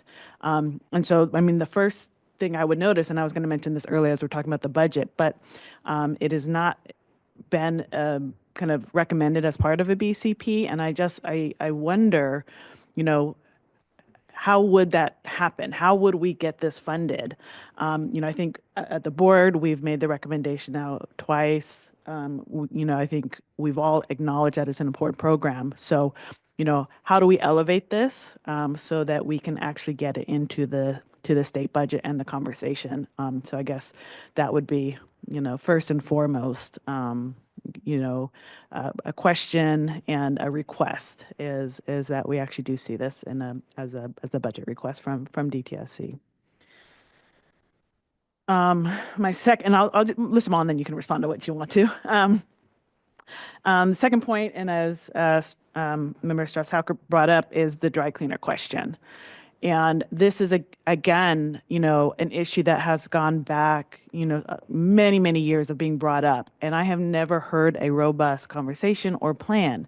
The fact of the matter is, we have reason to believe that quite a few dry cleaners in California are likely contaminating, the ground as well as potentially indoor air around them.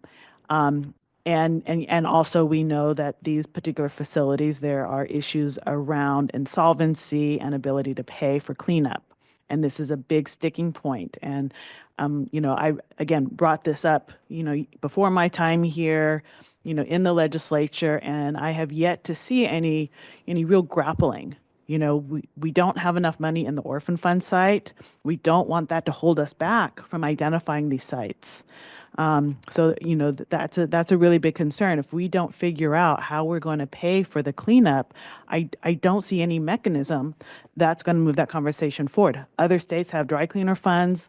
Other states are grappling with this problem, but we really need to start having the real conversations about how to solve it.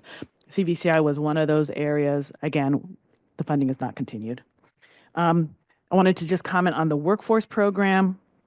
I do appreciate the internship program. It is important to get, young people, into this field. But, just simply the internship program did not reflect the intent of SB 158, which really was looking at how do we hire the people in impacted communities to be part of the solution, providing jobs, income, and cleanup at the same time. So I am really encouraged to hear about the remediation training program that is being developed. I am concerned about the funding because it really is more reflective of the intent. So again, just wanting to make a note that that really was what SB 158 was intended for. Also wanting to mention with the community benefit agreement that also hasn't been met. There's been a lot of attention on this topic recently. I encourage DTSC to plug in to conversations that other state agencies are happening at a broader scale around the state in terms of best practices. And so just wanting to make a note that that is a live issue. It is an opportunity, to involve communities more in defining the benefits around development and redevelopment in their communities. And so encourage that conversation to continue and to encourage DTSC to reach out to other entities that are having those discussions. And then finally, making a note around housing, we did see this program predominantly used for housing development. We had, again, predating my time on the board, had robust conversations with DTSC around, when is it a good idea or restrictions around housing as a land reuse. Obviously, formerly contaminated land is poses risks, and housing is a very sensitive land use. And so I think we did a good job of working collaboratively with DTSC to find those pathways forward. And there's a lot of really good guidelines that were developed out of that process that was done collaboratively with SEHA. And then it was so unfortunate that after all of that dialogue, the program was the funding was cut there. So just wanting to note that I think we had a good discussion and we have good guidelines, and again would really want to see that move forward with a permanent program. Thanks.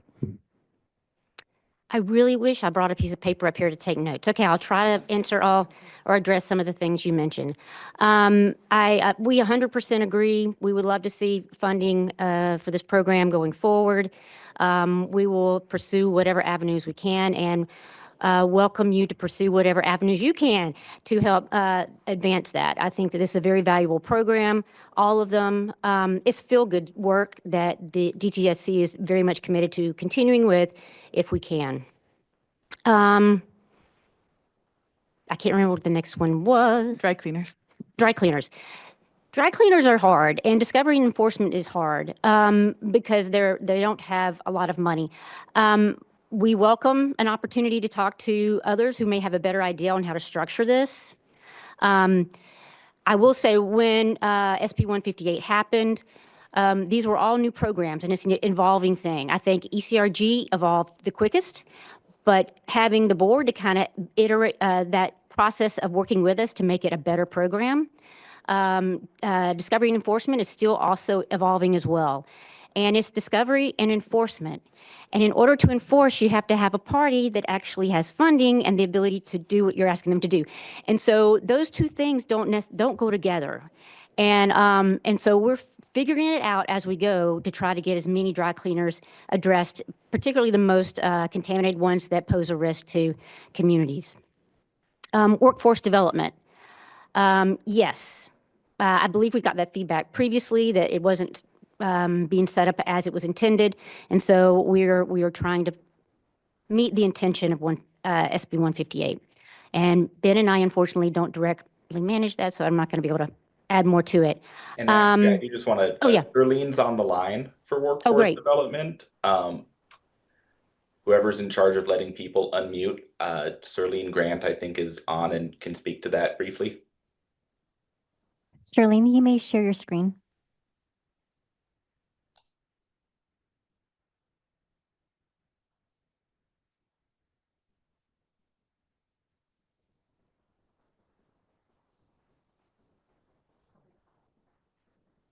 Oh, there she is. Okay, is it working in my hair? Okay. Hi, good afternoon, everyone. Yes, workforce development, but the way we split up CVCI, some of you may know, the workforce development component falls under the Office of Environmental Equity. And to board member Broskin's point, to your point, it had to morph from what we thought it originally would be. And staff has been very diligently working on proposals and concepts that will make it not only the remediation part of the program, but also our ideal now is to work with nonprofits and workforce development boards across the state to actually bring in more people. And we're also, as both Ben and Dan have alluded to, looking for continued streams of funding to make this program whole so that we can respond to the original vision, because we really do want to be able to train people in the communities to do this kind of work. So I'll stop there for right now. Okay, I'll address community benefits agreement, and I'm going to turn it over to Ben, and he will correct me on whatever I got wrong. So the community benefits agreement is also tied to discovery and enforcement. So this is kind of problematic. One, you have to have a liable party that is willing to enter into an agreement with the community to do something for the community to kind of mitigate the impacts that pollution caused. If we're looking at the dry cleaners as the industry that we're looking at, they generally are not one flush in cash. So we're having a challenge getting them doing the work because they're a subset that's not flush in cash. They may not have funding to do a community benefit agreement. So so we're evolving in that to try to figure out where the better fit would be and how to do that. So I just want to give you that little bit of insight. But we welcome a conversation. If someone has any ideas, happy to hear theirs. Okay, Ben. I'm not gonna, correct anything, but yeah, that's it exactly, right? With the community benefits agreement, we've done a lot of work internally to figure out how to do it and what we would look for. But it does seem to be, as we look at how SB 158 is structured, that our ability to require or ask for a community benefit agreement is limited to sites that we are overseeing through our discovery and enforcement program. And that just presents some challenges. So we are working on that. We're going to try it out. But we're also looking at, okay, what are other instances when community benefit agreements would be really helpful and could be implemented, and looking for ways that we can potentially, have those as an option for other sorts of projects and how that would look like.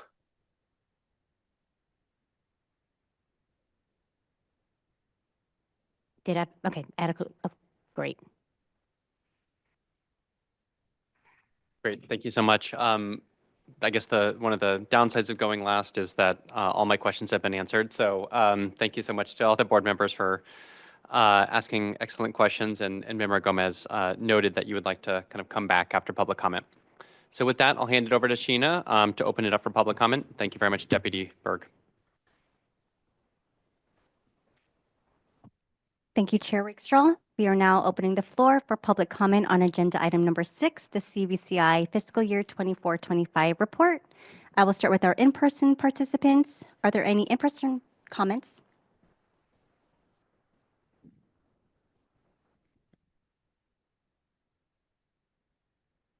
Good afternoon. I'm Angela Johnson-Mazzaros from Earth Justice. An observation and a note. Pre-observation, 3 minutes is not enough time to have serious public conversations.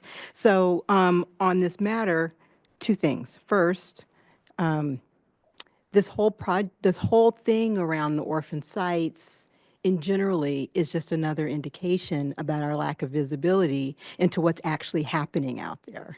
So some of these sites have been, quote, orphaned for a very long time. DTSC is still in the process of finding them all, characterizing them all, hoping that they got the ones that were most problematic, but no way at all to know whether or not they did. And we've got to figure out a way to first prevent these kinds of things from happening, and then second, meeting the urgency of the moment. My observation that I want to offer is just to note that penalties that are collected from, I won't call them lawless, from people who manage to not comply with all of the regulations, they go to orphan fund cleanup. It's a funding stream. There are lots of reasons for DTSC to think about the tools that it has available to ensure that we are taking steps that are health protective.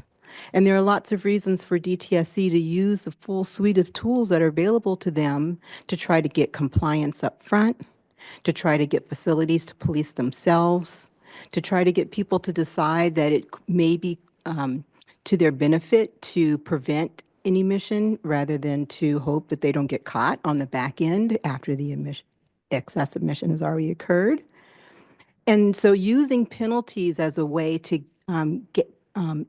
encourage more self-enforcement could be helpful, but also having penalty money that is closer to what the agency is allowed to assess is also a source for cleaning up past malfeasance of others. Thank you.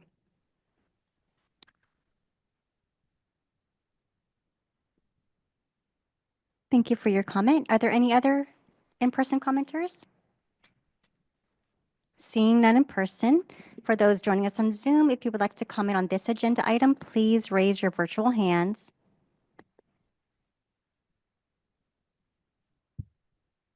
Seeing no hands raised on Zoom, Spanish interpreters, please let me know if there are any Spanish comments in this Spanish room.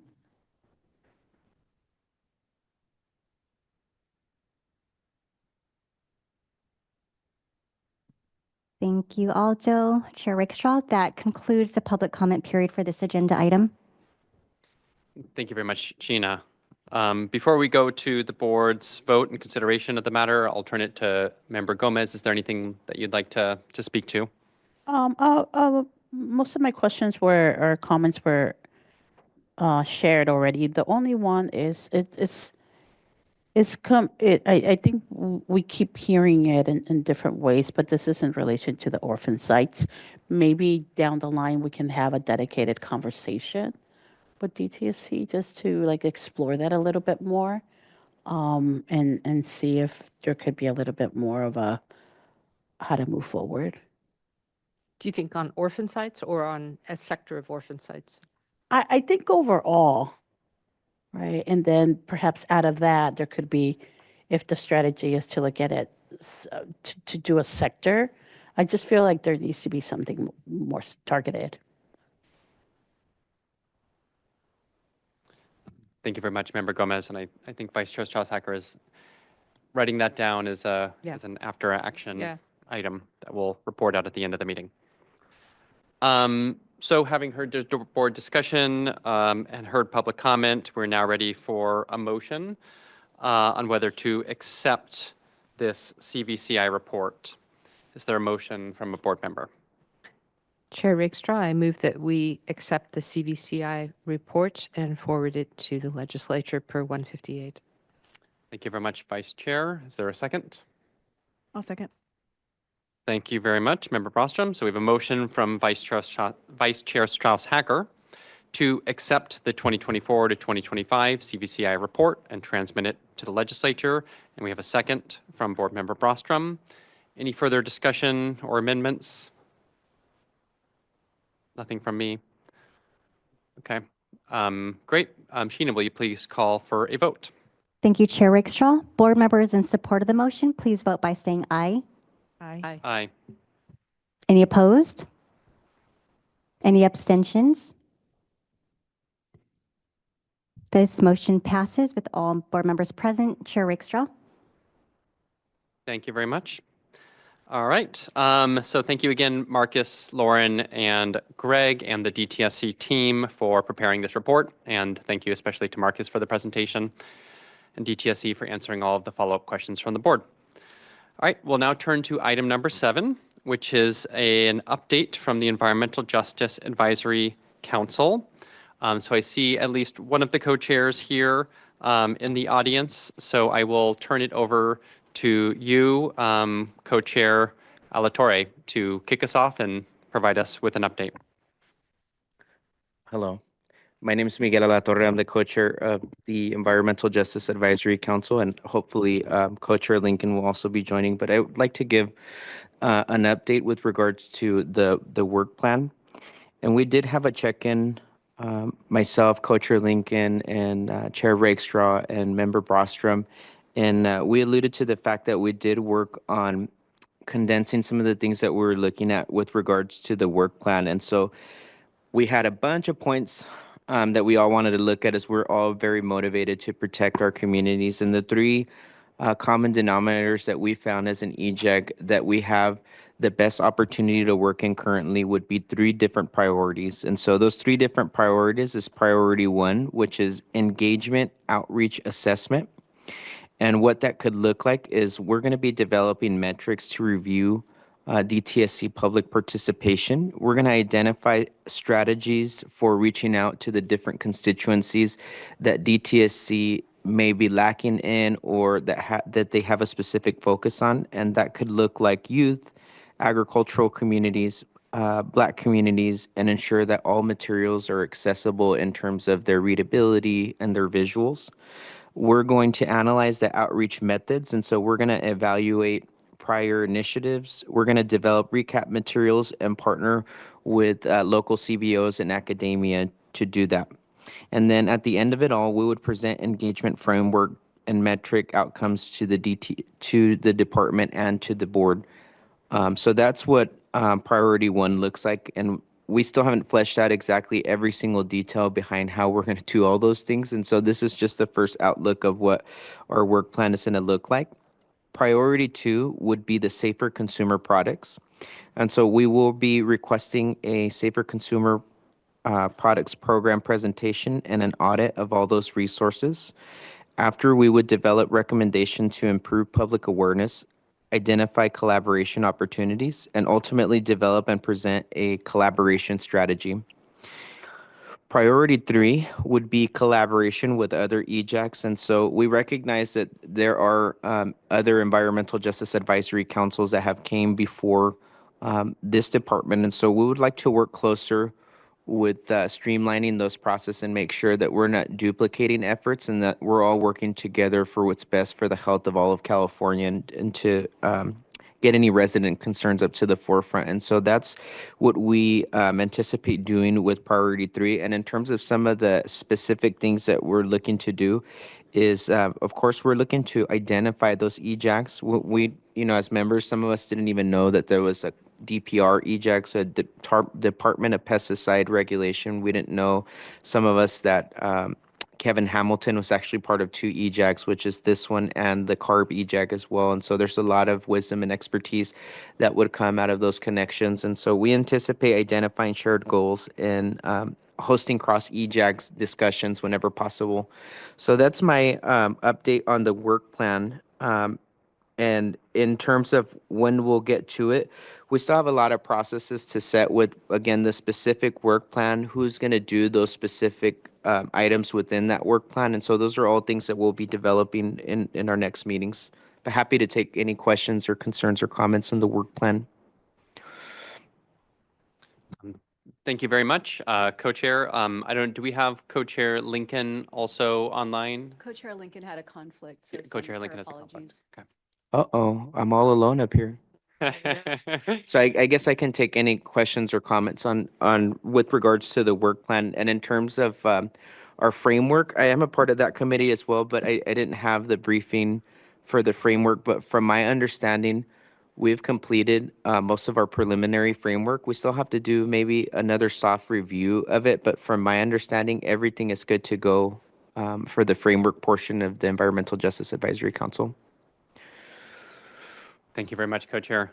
So we'll now have some board discussion, board questions, comments. Any board member want to ask any questions of the Co-Chair here or make any comments? I apologize. I did leave out one update. So we did have one board member who resigned on the EJAC, and this wasn't for hostile reasons. They just recognized that they didn't have the proper time that was needed to do a role such as this. And so member George turned in his resignation, so we will no longer have him. And in terms of the current update I have on that vacancy, we're looking at a new process to select the new EJAC member. And there's been some suggestions thrown around, such as looking into the existing pile of candidates that didn't move forward for the first round selection and seeing if we do that. There's also talk of creating a new process with the new selection committee that would go through and create a whole new process from the ground up in terms of how we select that new member for that vacancy. And we were thinking internally that it would be best served if it had at least 2 members of the actual EJAC on that committee. a member of the board, if not two members of the Board of Environmental Safety, as well as at least one representative for DTSC as well. So that's what we envision as the ideal, but again, still working to set what that looks like for filling the vacancy.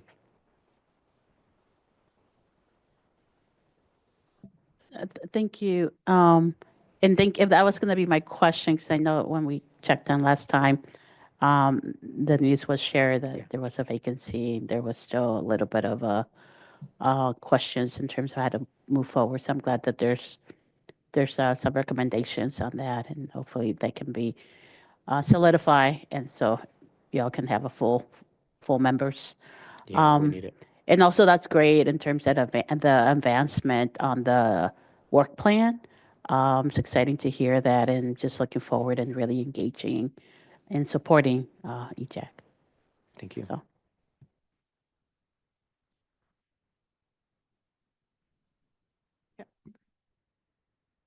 I mean, I think, I've brought this up a number of times, but really trying to figure out those leverage points that that the board can provide. I think, we had the evaluation today, and encourage the EJAC to submit comments on that. So, continue to be open to ideas on how the board can support the work of the EJAC, elevate your recommendations, or maybe even tie some of them together. So appreciate, continuing conversations and thought on how we can best utilize the work of the EJAC. Actually, you just turned on the light. I think, I don't want to speak on behalf of the whole EJAC, but I think it would be wise in the future if we as the EJAC could also be a part of, say, a board evaluation of DTSC, or if we can craft our own evaluation of DTSC.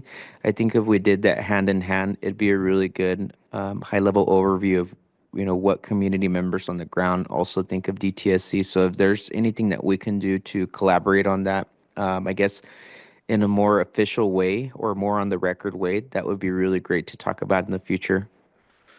So I know Member Gomez actually had this idea of having our team present at the next EJAC meeting. And so I believe that's in the works right now, where our team will be presenting the DTSC evaluation at the next EJAC meeting, and then also encouraging you all to write a comment letter. I know it's a lot because it's a long evaluation, but that's one way. But yes, let's think through for the next time around how this could look differently as well. So Yeah, and maybe what would be helpful to add to that is maybe, of course, a breakdown of the review so far, but maybe where you foresee as the board how we can integrate and maybe not step on each other's toes, and make sure that we're doing the evaluation that way instead. So if you guys can come up with some ways that we can help on that specifically, I think that could be really helpful to move the discussion forward.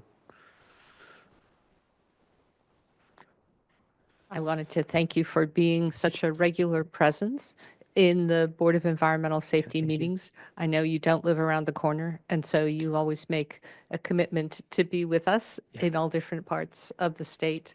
And for you and other community colleagues who show up, it's really effective to see you and hear from you in person, and to note that you've taken on this substantial responsibility of carrying forward with Ms. Lincoln, the EJAC. We all know how difficult it is to stand up a small organization and make it coherent and effective. And we continue to welcome your and her presence in these meetings so that we can have that fuller conversation on what you're doing and what we're doing. I don't know if Charlene is still on the line and wants to add anything, but I wanted to give her the opportunity to say. Would Ms. Grant like to say anything? I'm sure she's on there somewhere. Mm-hmm.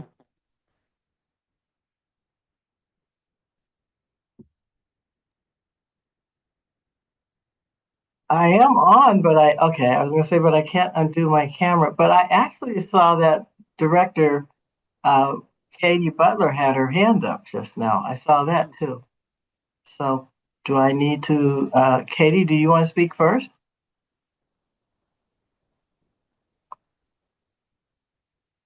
Maybe not. No, I will just say that, getting the EJAC up and standing has been quite the opportunity to learn a lot of different things about how things can be done better. And so we welcome the ideas that Miguel and the Karen as the co-chairs and the other members have about what the selection process might look like for this vacancy. We welcome having community members submit their names, or as he suggested, an approach might be taking one of the, I think there were approximately 20 people, taking one of the others off the list, or reaching out to see if they're still interested. So there's a number of ways to maybe fill this vacancy. So I appreciate the thought partnership in that. And we're moving forward as they laid out their work plan. And there are some things that are very easy hanging fruit. The Safer Consumer Products is looking at their work priority list. And so this is a good time for us to weigh in on that. There are other plans that we're working on that are a little further out. So we'll find a schedule and a cadence to continue to get EJAC involvement and advice, and we'll move forward. So I'm just basically applauding everything that Miguel just said. Thank you. Great, thank you. I'll go ahead and jump in on here. So first off, thank you, Miguel, for both your leadership, across the work of the board and DTSC, and in particular for taking on the really significant amount of work in co-chairing the EJAC. And second point I want to say, I thought the work plan that you put forward, I think it makes a lot of sense. Happy to engage either myself as board chair or our board or both on how to kind of see this work plan through. In terms of kind of the evaluation, I would say yes. We will definitely put some thought into how more kind of formalize that EJAC input for the next evaluation. But for this evaluation, I would really encourage you to think through, even if it doesn't have to be a comprehensive letter. It does not have to be like every aspect of DTSC's operations. Even if there are a few areas that you want to focus on, I would encourage you to do that. I think that would make a meaningful amount of difference if the Cal EPA secretary receives that. That's the second and third comment. And then just to say that I look forward to tuning in and watching or watching after the fact your next meeting. Just to reiterate that I have watched either live or after the fact all of the EJAC meetings so far, and I will continue to do so and look forward to continuing to receive updates from you all. Thank you guys so much. And I would say if I could add, it'd be really great if we could also work together in communicating these EJAC meetings to community members and doing, we do what we can to spread the message. And of course, we bring some folks, but it'd be nice to see this meeting space a lot more populated. I know digitally it's really popping, but it'd be really nice to see what this could look like with a lot more community input. And I do thank you guys that I've seen all of you guys within my community and the communities that we work in. So really thankful to you guys for being available. Let's make as much space as we can to involve community members and to get the message outside of LinkedIn. Maybe think of Facebook and Instagram and Snapchat and things of that nature so that we can get a younger crowd in here as well, so that I don't go gray doing all this work and don't have a replacement. All right, and if no other questions, I think that's it for the EJAC update, unless we pass to the public for this. Yep, now back to the public, unless there are any of the board questions or comments. Thank you so much, Co-Chair Alatorre. So Sheena, I'll turn it over to you to lead us through public comment for this agenda item. Thank you, Chair Rakestraw. We are now opening the floor for public comment on agenda item number 7, the EJAC update. Starting with our in-person participants, are there any folks in person that would like to comment on this agenda item? Please come up to the podium.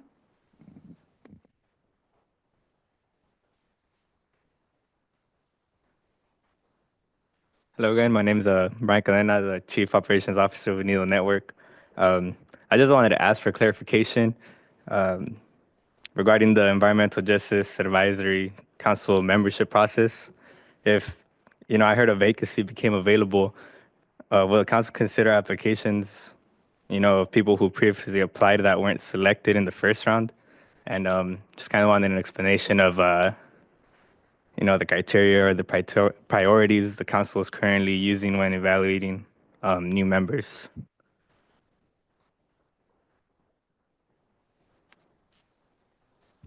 Thank you for your comment.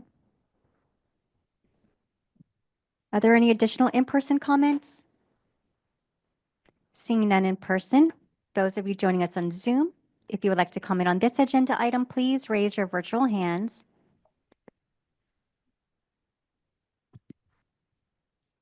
Seeing no hands raised, Spanish interpreters, please let me know if there are any comments in the Spanish room.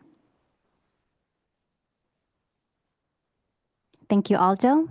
That concludes this public comment period. Chair Rickstraw. Chair Rakestraw, if I may, Please. I just wanted to clarify for those listening that the board was not part of the screening and selection process. But if we can be of assistance going forward, without speaking for everybody and their time commitments, but we want the EJAC to succeed. So I hope that was responsive. Just to add in regards to the criteria question, at this point, it's EJAC that the members of EJAC that will set up the process to fill that vacancy. And I think they're thinking through it right now. And then in the framework, there is listed criteria. So I imagine the co-chairs will be reviewing what the current framework says, but the framework does have a lot of details of what you all look for in an applicant and a member.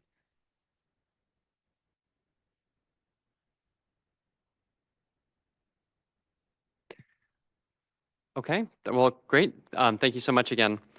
So we'll now turn to, I think this is effectively our last item for the day, which is item number 8, the review, discussion, and possible approval of our minutes. We managed to avoid doing this for the past, I think, 3 meetings so far. So we will go ahead and first ask if there's any discussion from the board members on the minutes from the July, August, and November 2025 meetings. Pause there.